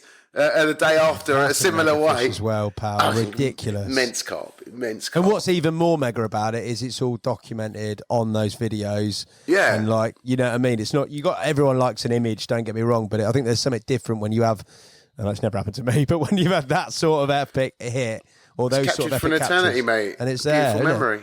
Yeah, absolutely. You referenced earlier, mate, about strange goings on at a venue. Obviously, you've spent a lot of time fishing public lakes. The nature of them, they're public. There's different water users. There's different things going on. They're in the wilderness where there's people, animals, etc. going on. What's some of the sort of more interesting, colourful highlights? Right, so another lake in the Alps. I was walking to the lake and I said to Carl, look at that tree. Isn't that funny? It looks like a penis. Do you know, yeah. I was I didn't think nothing of it. It just looked like somebody had carved. I don't know. We didn't think somebody had carved it into a shape of a penis, but we just thought, it looks like a penis. I didn't think nothing of it. Anyway, a couple of nights later, I run out of battery or something. I had to go back to the car. So I walked back to the car, I could just feel someone looking at me. I could feel something strange, like something just didn't feel right, Hassan. You know, and I fucking opened the van, put the battery in, and I put on my head torch and I turn around, there's all fucking geezers in the woods sucking each other off and doing all sorts of weird gay shit. So like the penis was like some symbol for some gay dog in hotspot. And some guy just started walking towards me. I was like, no, stop. Like, but the woods were just full of men. Oh my! Doing disgusting things to each other. Well, I don't know if you're allowed to call that kind of thing disgusting nowadays, but for me it was disgusting, Hassan. That's not what you want when you're taking a battery back, is it? Do you know no, what I mean? but there were lots of men in the woods, like wow. And that tree. Someone said, "Oh yeah, that's the sign that the gay doggers are in the right place." So it's also an incredible spot to fish on that lake. So, but yeah, no, it was quite a shock just to see fully grown men with their penises out. Like, wow. The irony of a penis-shaped tree being sort of linked to a lot of penises is incredible, mate. Another time, Claire, we was fishing on a beach in France, and there's like some weird dude. Like, I was like, Jesus, weird. Claire, I was like, I've got to go shop, go get some water, and Claire's like, oh, don't leave me here. That geezer's a bit weird. Like, he just kept looking at us. It was a bit odd. So don't worry about it. I said if he annoys you, when I come back, I'll knock him out. Yeah. So I went to the shop. I get a phone call from Claire. She's like, he's naked and he's trying to talk to me. Like, but, like he'd stripped off and then walked over to Claire to try and talk to her. Yeah. And she's like, I'm on the phone to my husband. Like, and I was fuming. But that is not the one, is it? But by the time I got back, he'd scarpered. Luckily for him. You can't start beating up a naked man. That's just a weird look, isn't it?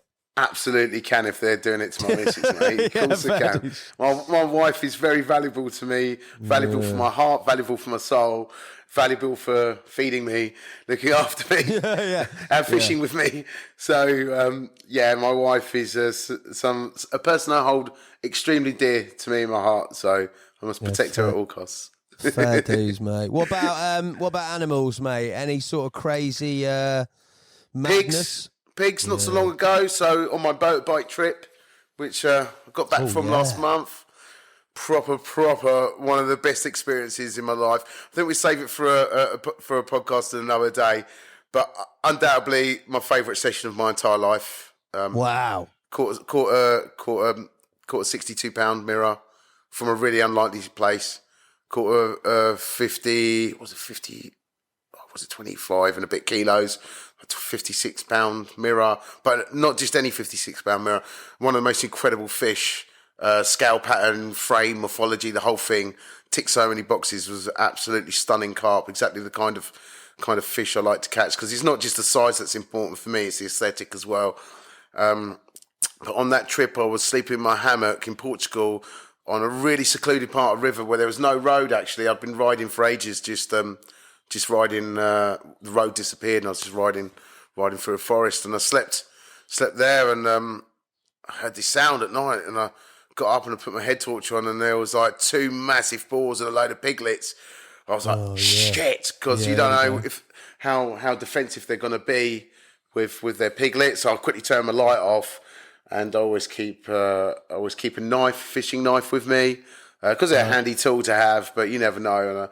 And I just laid in my hammock, holding the knife close to my chest, thinking, "Fuck me, I've got one knife, and each one of those has got 4 massive canines, which will tear my flesh to pieces." So you have like each one's got 4, so there's like 8 huge blades against my pathetic little small fishing knife. Yeah, but you're Samir, mate. You'd smash them up, mate. That'd be by the morning. My dad always said to me, every man's got to know his limitation, and fighting a couple of 300-pound pigs is not he's way outside of my limitation, mate. I'm trying to think back. You also had you did a bit of urban stuff, didn't you? Somewhere where some bloke nicked your shoes and stuff. Nicked my trainers, the Eiffel Tower outside, and actually apologised to me as I caught him and ran off with him. What, he said, "I'm sorry," and then ran off? They just said sorry. What? I was sleeping. We had loads of stuff stolen on that trip, actually. So we had to drill into the floor to mount our bivvies on the River Seine in front of the Eiffel Tower, which then we had to take down because we put the bivvies up, and then basically anti-terrorism commandos just basically come in and wipe through our lines on ribs, jumped out with machine guns, screaming at us and stuff, and I was just like, what? Yeah. Because it was in front of the Eiffel Tower, and it was quite a time ago now. It was a bit sort of like when terrorism shit was going on in Paris and stuff. And they jumped out, white four lights jumped out, screamed at us, and then like they calmed down a bit afterwards, made us take our bivvy down. But during the erection of the bivvies, we was using a cordless DeWalt drilling it into the floor. Gave it to Tibbs. He drilled one thing in, put it down, turned around to get it. Oh, no, it was actually me. I drilled into the floor. Yeah, put with a washer and a thing, put it down, got the next screw and the washer to do it again, went to pick it up and it was gone. As if by magic. As if by magic, which was pretty mental. Then the next night I was sleeping. You get that feeling someone's too close to you. Yeah. I was asleep and I opened my eyes, and as I opened my eyes, I made direct eye contact with a guy, and he had his hands on my very smelly and very stinky Air Max 90s, some camo ones. I went, "What are you doing?" I jumped up and he just went, "Sorry," and ran off with my trainers. Fuck it. Mate, that's not a bit of me, mate. I'd avoid those sort of public events. Oh, mate, the way I looked at it was, fuck it. If he needed those stinky, smelly trainers that badly, then welcome to it, mate, Fair play. There's a lot of people in bad situations, especially in Paris. One thing that me and Thibs witnessed when we was fishing in Paris was the amount of poverty, homelessness, drug addicts. They're fucking really bad, man. Like, I met a guy who was from Senegal. Was it Senegal? Was it Côte d'Ivoire? One of these West African places. And he was just meditating next to me. And I got chatting with him and that. And we shared some food together. And he was telling me about how he went all through Africa and shit and fucking made a crossing and thought he was going to come for a better life in Europe, but it's not really happened. And that he's actually just not living a better life at all. He's living in squalor in Paris. I met another guy as well. Where was he from? He was from Afghanistan, actually. And he'd walked to Calais. Jesus. It took him 9 months to walk to Calais. Mental, innit? He walked, Hassan, all the way there. And I got really... he was living in a tent, actually, in Parc de Boulogne. And I got chatting to him. I was like, how come you living in a tent? And he started telling me his story. Like, he went to Calais to try and enter in England. Now, I'm not saying that people should be allowed just to come into England. Far from it. I'm more for people applying for asylum in a correct manner and the right people getting asylum, But he walked to Calais. He tried to get into Britain a number of times, realised it was going to be impossible. He couldn't do it. So then he decided to go to Paris to try and get some money to be able to live. Ended up getting a job in a kebab shop, fucking washing dishes. And that's his job, working for a couple of euros an hour. And he lives in a tent in Parc de Boulogne. And he just wants to go home. Actually wants to go back to Afghanistan. It's like, my life is a misery. Like, I miss my family. I've got no family here. Like, my family are back in Afghanistan. I thought I was coming to Britain, to lead a new life. And I've ended up washing dishes in a kebab shop in Paris for 7 years for €2 an hour. And I live in a tent in a park. Jesus, mate. It does open your eyes, doesn't it? That is... Absolutely, mate. And that's a part of public fishing for me as well, is meeting people. I really enjoy that. Like, I love talking to people who this is where they live, whether it's an angler or just regular people. Like, last November, a guy, I was talking on the phone to Claire, and a guy stopped after I hung up and he was like, "Oh, you're English?" And he was French, spoke English very well, and he was talking about film. He used to be a cameraman or something in the 80s, and he's retired now. I got chatting to this guy for hours. He come and bought a bottle of red wine round. We sat there and drank a bottle of red wine in the evening, had a good waffle about stuff and politics and bits and pieces. And I've met so many amazing people along the way, so many unique and interesting individuals. And for me, it's not just about the angling, public angling. It's about the whole experience. Yeah. That's what I was going to say. When I compare it to sort of angling here, yes, don't get me wrong, there's beautiful sunsets, there's wildlife, there's people you meet, but it just seems on a completely different level with regards to that freedom element and the adventure and the experience. Yeah. There's so much more that taps into it. Obviously, there's a lot more people publicising now doing it with regards to other people fishing it. Do you think that will have a bearing with regards to the angling? Yeah, it is having an there? impact. It's having an impact, something I actually feel quite guilty about. To be honest, Hassan, I do feel like we're all contributing towards more busy lakes, which is, it's a catch-22 for me. This is how I make my living, producing video content for Nash and for Topography and KWO. But at the same time, I hate it when I go back to a venue and it's busier, or like I had it this spring. I went back to a place where me and Claire had hammered it, and there was 8 bivvies in the one place in the spring. And I felt really bad about it, mate. I felt really bad. But at the end of the day, it is what it is. I try to be respectful to every venue that I film. I tend not to name venues. If you know it, you know it. That's the way I kind of look at it. Unless it's a super famous lake or venue, then I might name it. But generally, I don't name venues. I try my best I don't want to keep the information from the viewer, but at the same time, I want to be respectful to local people, like I said earlier on. It's really important for me. And certainly, I think with Alan, Ollie, and all the other brands and everyone venturing out into Europe, making good quality content, because I think as an angler now, like, the amount of amazing videography and film content that's available to you to watch either via subscription or free via YouTube is unbelievable. We've never had as much content as we have now. Not just any content, good quality, well-produced, well-filmed content, And I think nowadays, as a carp angler, you're spoilt for that, And I think as we produce more people produce more and more content like that, it's going to become increasingly more popular. Mate, I've thoroughly enjoyed talking to you, mate. You've given us some real good insights, mate, into bits that you really didn't have to share. There's some real good tips in there. There's some real good accounts of stuff that you've been through. There's a real multi-layered podcast in terms of public lakes, mate. And I've thoroughly enjoyed connecting to somebody who's not in the studio. I'm sat in the comfort of my home. You're sat in sunny Spain, and it's been mega, mate. We'll have to definitely do it again, and we no doubt will, to talk about your bike trip, which was epic, and other things, mate. I've got to see you at the wedding anyway, and I. Oh, of course I am, mate. So I'll see you. Give you a big hug then, fella. Oh, I can't wait, mate. Thank you guys for watching and listening. We'll be back soon with another Nash Offload podcast. Until then, Samir, you're a star, mate. Thank you so much. Thanks, buddy.